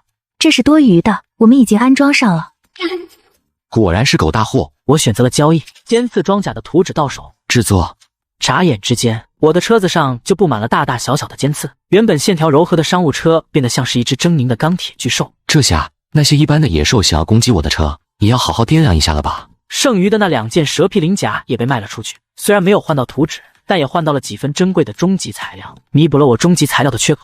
这时，一条私信发送了过来：大佬，卖个汽车修理包吧，野猪马上就要攻破我的车门了，我愿意拿出我全部的资源来交换。伴随着那人的话语，我面前弹出了一个交易界面，上面摆放着一堆东西：2袋面包、4瓶矿泉水、100单位汽油、3罐啤酒、1条活鲤鱼、半卷卫生纸、1个破碗，各种1级材料若干。看样子是把自己的家当全拿出来了。看到这些东西，我叹息了一声，制作了一个汽车修理包交易了过去。大恩不言谢，救命之恩，等我以后有了机会再报答大佬。我又制作了100件普通防刺服和20把狩猎长矛，挂在了交易平台上。全民穿越公路求生，我开始处理这条大鲤鱼。这鲤鱼虽然刺有些多，但是焖着吃还是不错的。开膛去鳞，在鱼身上切开几条深口子。种下的葱姜蒜已经成熟，摘了一部分放口子里腌制一下。锅里起热油，将鲤鱼放入，两面稍稍煎至焦黄，加入热水炖煮。为了去腥，我还特意加了1罐啤酒，然后等着就可以了。等到起锅的时候，加点香醋，便大功告成。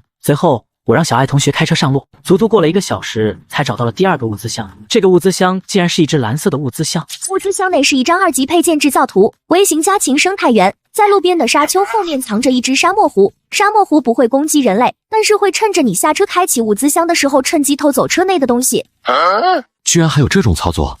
想要偷我东西，得想办法干他一下子。思虑了半天，我拿出了2张防晒网，将车后座和前座分割了开来。在前座的位置上只留了1个鱼罐头的箱子，但是实际上里面装满了金属锭。确认没有疏漏后，拎着撬棍下了车，装作一无所知的向着那个蓝色的物资箱走了过去。当沙漠狐看到我下车后，那只小脑袋露出了笑容。当看到我低头去开物资箱的时候，那只沙漠狐嗖的一下子从沙丘后窜了出来，猛地向着我的车窜了过去。然而当沙漠狐一钻进车内后，他顿时傻眼了，整座车子里面被防晒网挡得严严实实的，就只在副驾驶的位置上留下了1箱鱼罐头。我尼玛，居然有这么狗的人，这也太小心了吧！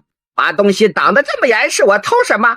不过1箱鱼罐头也算不错了，小爷我吃过1罐，味道还不错。沙漠狐一口咬住了鱼罐头的箱子，准备拖走。他猛地向后一用力，没拖动。难道是小爷昨天和那只母狐狸缠绵太久虚了？不应该啊！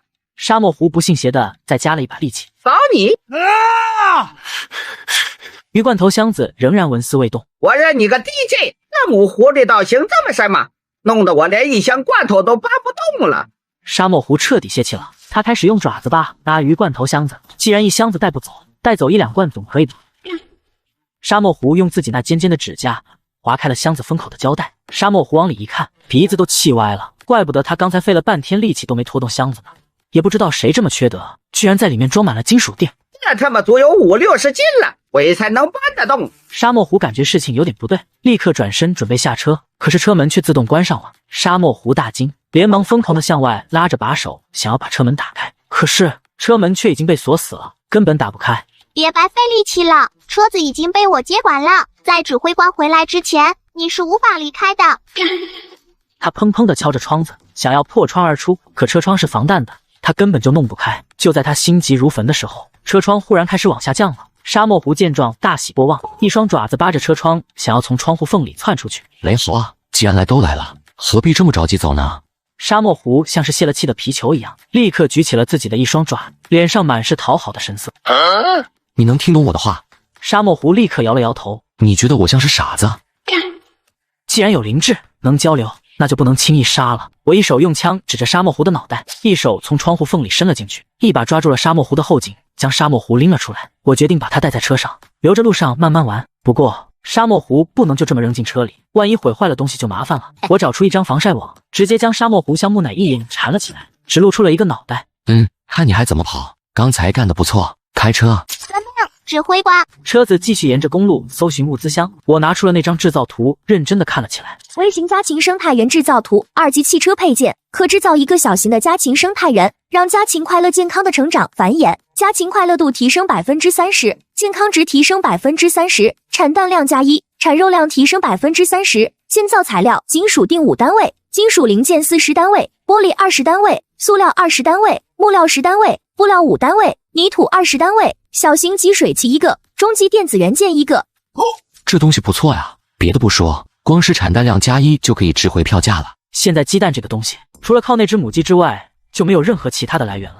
有了这个东西，每天能多1个鸡蛋，绝对赚翻了。制造微型家禽生态园。一道白光闪过，我眼中出现了一个2米长、1米宽、半米高的一个玻璃容器，容器全封闭，有点像是仓鼠笼，不过外面是玻璃的，四角边缘位置有金属条加固，有气窗，里面有鸡窝，有食槽，有水槽，有泥土地，上面还长着杂草，看起来倒是很适合母鸡居住，而且空间也不小，足够母鸡生活。全民穿越公路求生，我先开黑锅，将战战兢兢的母鸡从里面抓了出来，塞进了饲养箱，盖上了盖子。塞入母鸡后，我意外发现在黑锅下面居然还有2只鸡蛋，不由得心中一喜。这母鸡还真给力，一天居然又产出了2个鸡蛋。我美滋滋的将其收起来，准备明天割点韭菜做炒鸡蛋。那只母鸡被从黑锅里抓出来后吓坏了，尤其是当它看到旁边有一只沙漠狐后，更是吓得3魂飞了俩。它差点以为是自己下蛋不利，我要拿它喂狐狸。直到我将它塞入饲养箱后，这才慢慢的恢复了平静。这里的空间虽然比野外差了不少，但至少比那口大黑锅强多了，有食物有水，还有一个小窝，没有天敌，也不用自己整日奔波找虫吃。母鸡一高兴，一颗鸡蛋就下了出来。嘿，这每日产蛋量+1还真给力，刚放进去就有反应了，真神奇。闲着没事，我打开了区域频道。特喵的，老子现在遇到了一群猴子围攻，有没有人帮忙卖点武器？最好是能弄死这帮该死的东西。你也太笨了吧，一群猴子而已还能翻了天吗？这东西根本砸不开车吧，放任他们攻击又能怎么样？你说的倒是轻巧，这些家伙人手一块石头，也不知道大沙漠里他们上哪找的，拿着石头砸我玻璃，玻璃都被砸碎2块了。惹不起那就跑呗，你开远点，难道那些猴子还能追上去吗？要是能跑我早就跑了，也不知道哪个猴子这么缺德，用东西把我的排气管堵了，现在我车子已经原地趴窝了，走都走不了了。听到这人的吐槽，我心中一动，连忙发了个私聊过去。你好，能问个问题吗？你是在第几个物资箱遇到的猴群？物资箱是什么品质？卧槽，居然是大佬！大佬有能驱逐猴群的东西吗？我要被这群猴子困死了。回答我的问题就给你一套防刺服，这玩意防利器，防猴子也肯定没问题。可是大佬，光是有防刺服不够啊，我得有办法驱散那些猴子。还有没有武器？我听到这里皱了皱眉头。如果单纯驱散猴子的话，其实用长矛就够用。但是这个人似乎是想要利用手中的消息赚上一笔，我可不会惯着这样的人。这个好办，你可以去交易频道上求购防狼喷雾，对付猴子绝对好用。不过这玩意很贵，你准备好物资。这是我开的第3个箱子，物资箱的颜色是紫色的。其实我在下车之前就看到那群猴子了，可是紫色的物资箱实在是太诱人了，我没忍住，就变成了这样。第3个物资箱，你前2个物资箱都是什么级别的？遇到了什么麻烦？我第1个物资箱是白色的，遇到了一只山猫，没受什么伤，用长矛吓唬走了。第2个是蓝色的物资箱，被一只乌鸦偷走了一个电子元件。我知道了，你忙去吧。我说完，转手给苏琪发了一封私信。待会可能有人要收购防狼喷雾，往高了开价，不用客气。真的假的？开多高合适？他手里有一个紫色物资箱，你自己看着办。敢从我这里占便宜，看我不坑死你！真是太感谢了，要是成了，回头请你吃棒棒糖。棒棒糖？你有棒棒糖？对呀，今天早上开箱子，弄到了一大罐呢。苏琪给我发来了照片，整整1罐棒棒糖。这种糖果可是补充体力的好东西，居然被苏琪当成零食吃，大概也只有苏家姐妹这种狗大户才能这么做吧。汽车又行驶了大概2个小时，前方发现紫色物资箱一只。我向着前方望过去，发现在路边有一座凸起来的沙丘，在沙丘的顶端有一个紫色的物资箱，在物资箱附近则蹲着一群猴子，这些猴子手里拿着大大小小的石头，正虎视眈眈地盯着我所在的方向。哈，居然还真在这等着呢！我抄起霰弹枪就瞄准了那些猴子，离着物资箱最近的几只猴子当场被打成了筛子，守在物资箱旁边的猴子被打成碎尸了，其余的猴子不敢再围在物资箱附近，他们躲在了沙丘的后面，手里拿着石头，准备等着我过来之后偷袭一波。然而他们不知道眼前这个玩家不仅有枪，还有挂。那些猴子躲在沙丘后面准备报复你。好家伙，贼心不死啊！看来得给你们点狠的瞧瞧。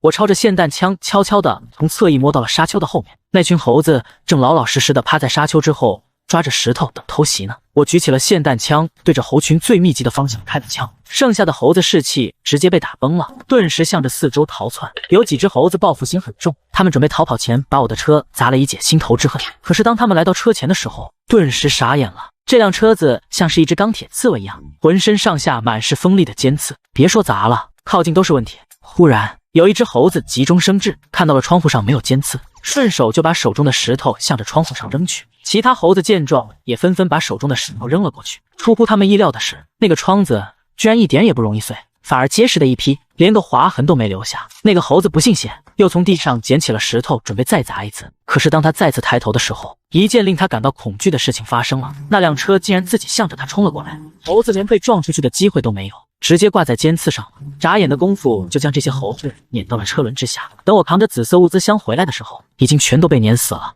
干得不错，谢谢指挥官夸奖，这都是我应该做的。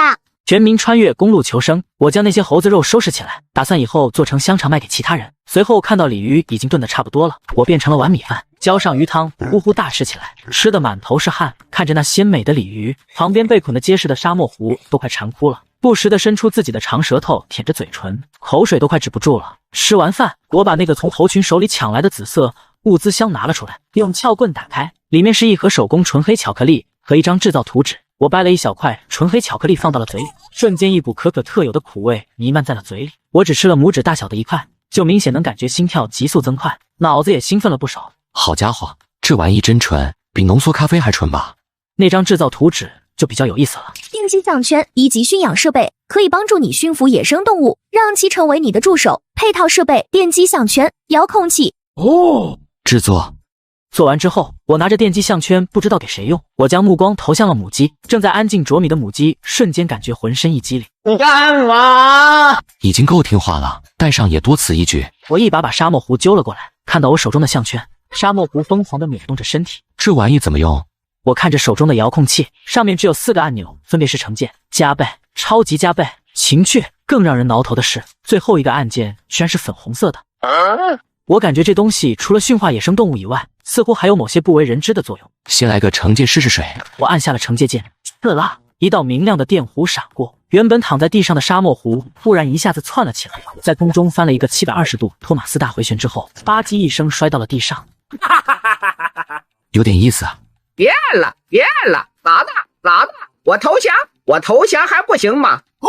原来会说话呀，把你知道的都说说吧。要是有隐瞒，我就试试加倍和超级加倍；要是回答的让我不满意，我就弹一下钉钉，一直弹到死。你明白吗？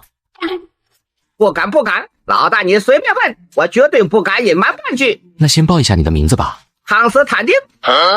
不是，你们狐狸都这么霸气的，居然起了个猎魔人的名字。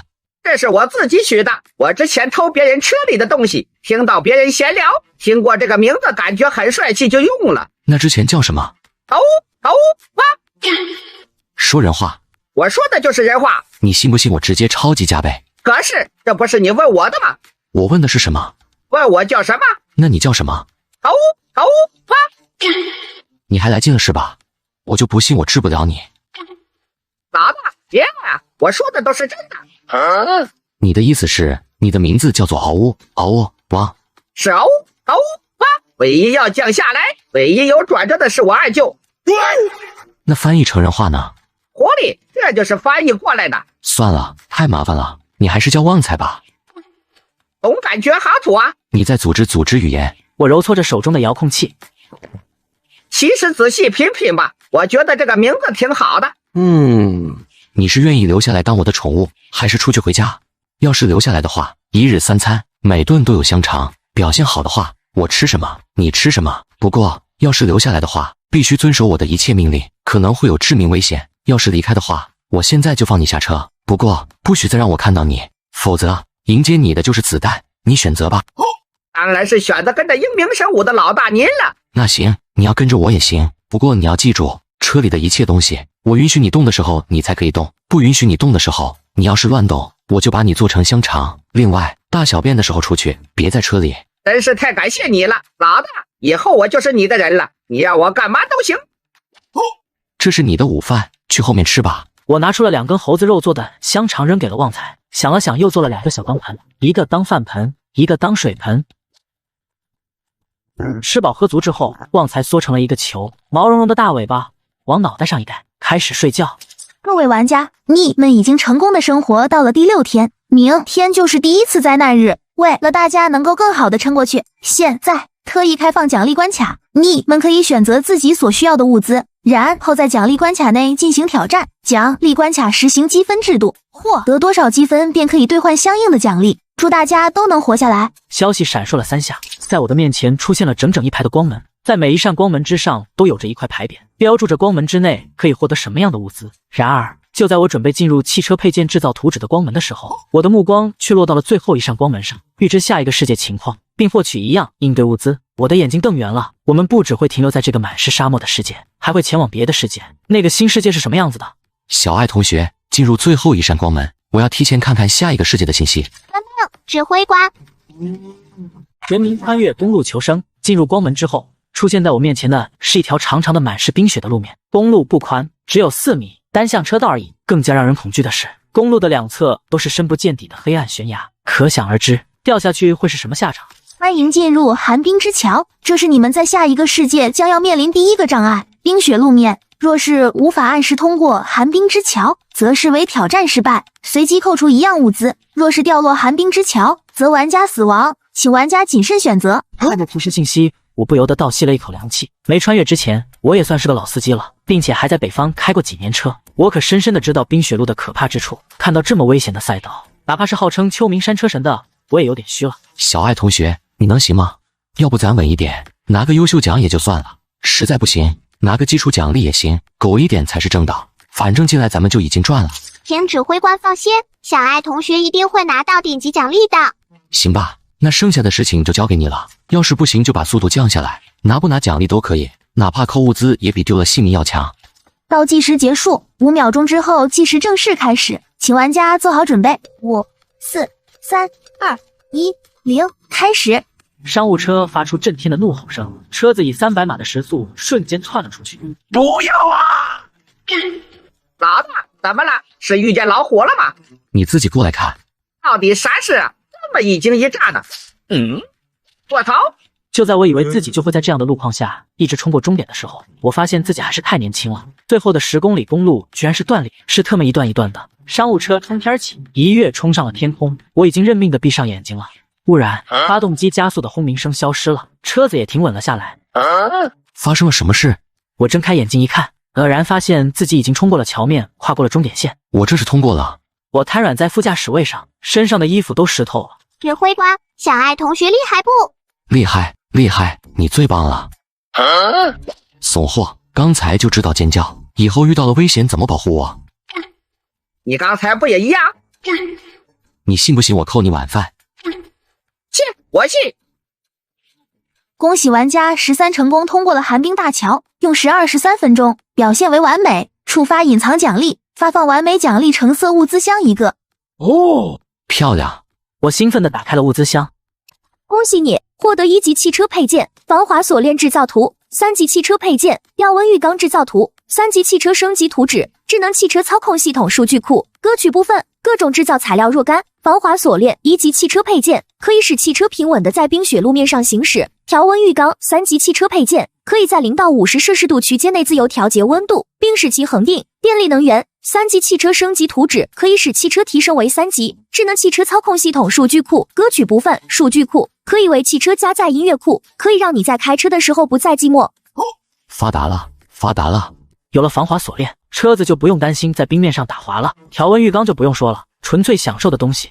我平时最喜欢的放松方式就是泡澡。我把物品整理了一下，连忙拿出了3级汽车的升级图纸。系统车辆升级，检测到玩家13满足汽车提升等级条件，准许提升为3级车辆，车辆升级中。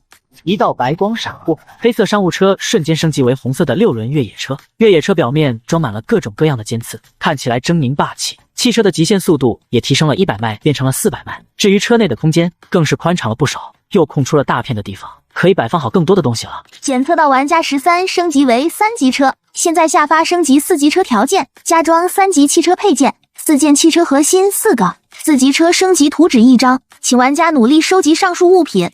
车辆升级后就是制造防滑锁链了。这东西是一根细长的铁链，按照特定的方法绑在车子的轮胎上，增大了车子的摩擦力，在冰面上异常好用。将防滑锁链制作完毕，我拿出了一张拇指大小的芯片，这玩意就是传说中的智能汽车操控系统数据库，歌曲部分简称曲库。这东西怎么用？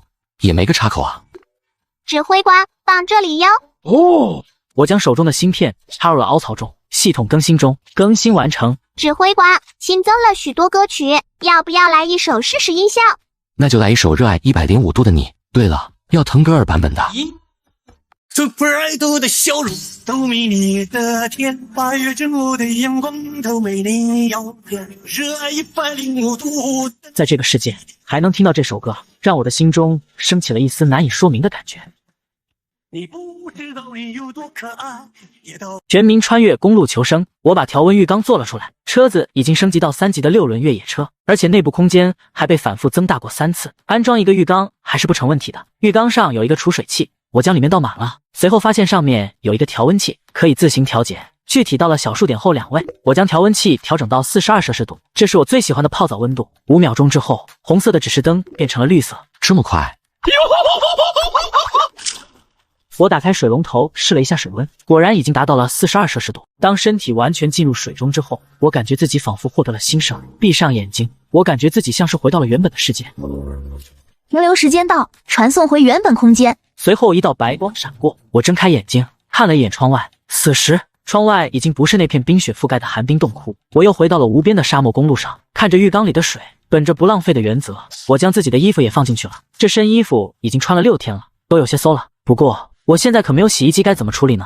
忽然我的目光落到了在角落里趴着睡觉的旺财。旺财正缩在角落里睡觉，忽然一股不祥的预感扑上心头。他一睁眼睛就看到我光着身子站在他面前。我不机械，我也没那个爱好，去帮我把衣服洗了。你这是压榨劳动力，你这是不行，我要去动物保护协会投诉你。好歹有，哼，晚餐加1根香肠。成交。处理完这些，我躺在座椅上看着聊天频道，看看大家又都弄到了什么好东西。老子弄到了2只1公斤重的黑面包，这下终于不用挨饿了，哈哈哈。楼上的我弄到了足3箱泡面哦，还是桶装的，足够吃6天的了。呵呵，一群傻子，我手里有枪了，你们最好祈祷自己别遇上我，不然你们手里的东西都是我的。在这段话后附带着一张手枪的图片，我瞧了一眼，博莱塔 92F， 一把中规中矩的手枪，威力一般，对付无甲的普通人勉强够用，但是面对全套特战服的我就不够看了，9毫米子弹根本打不穿我的防弹插板。我翻看着自己的物资堆，看看有什么能卖的东西。找来找去，我将目光落在了强效维生药剂上。可是救命的良药，相信没有人会不动心。打定主意后，我将强效维生药剂挂上去2瓶，汽车修理包和电风扇各挂上去5个，并备注药剂只接受制造图兑换，有意者私聊。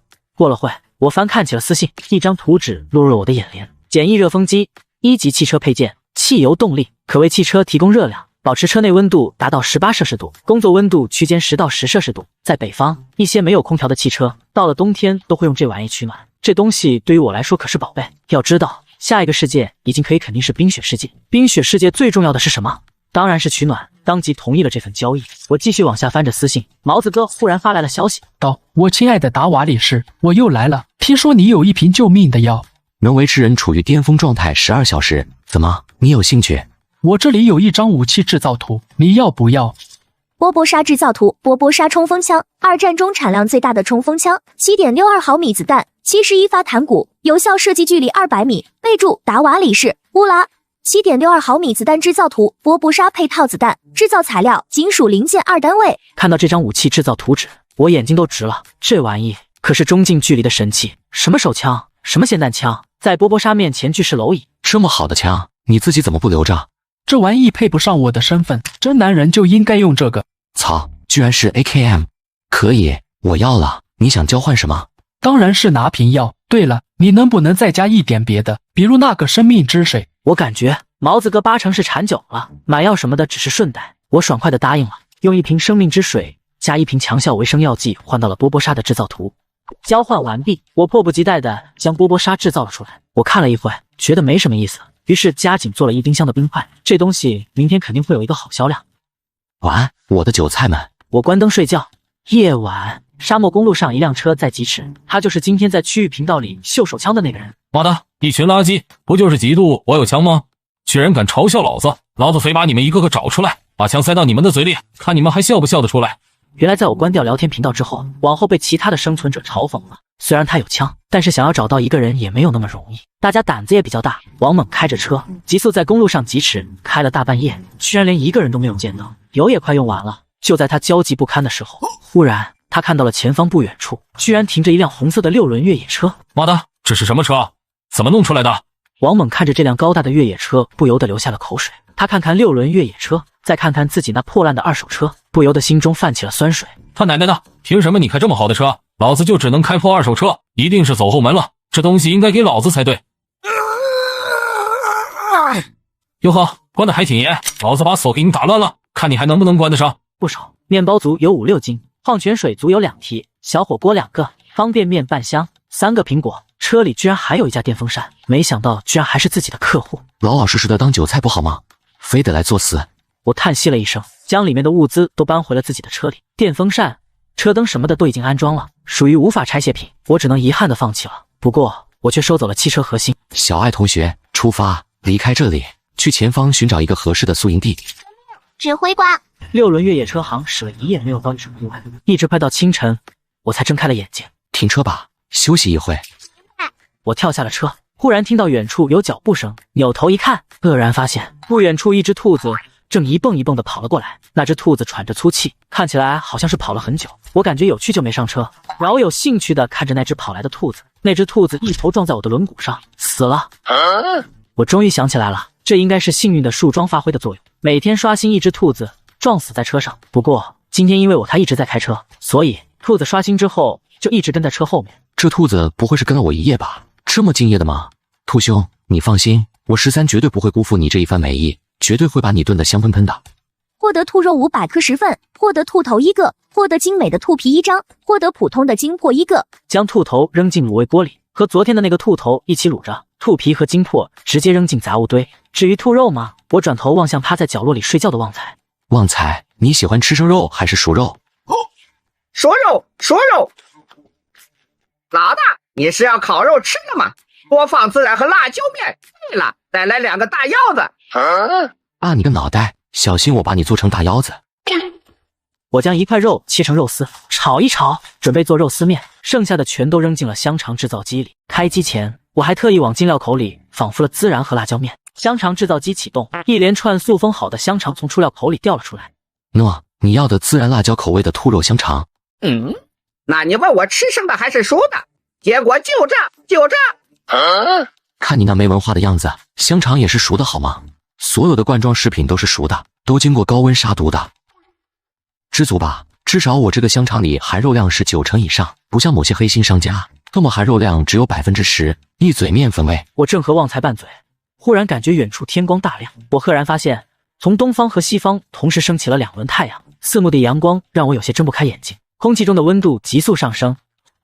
乱纪元，脱水，快脱水！嘿，快上车！我一脚将旺财踢进了车里，随后也跳上了车，砰的一声将车门关上了。汽车外温度急速升高，转眼之间就达到了40摄氏度，而且气温还在飞速的上升着。指挥官，气温正在上升，室内温度也飞速提高，是否采用强功率系统，将气温降至人体舒适度水平？采用强功率会对车体有什么影响吗？会加大耗电量，不过今天的太阳光很充足，电量补充速度也很快，可以弥补消耗。我知道了，那就先使用强功率吧。如果有什么异常情况就立刻告诉我。对了，记得让电池板里的电量尽量处于满值状态，明天会进入一个新的世界，尽可能多的储存能源，以免发生意外。小爱同学明白。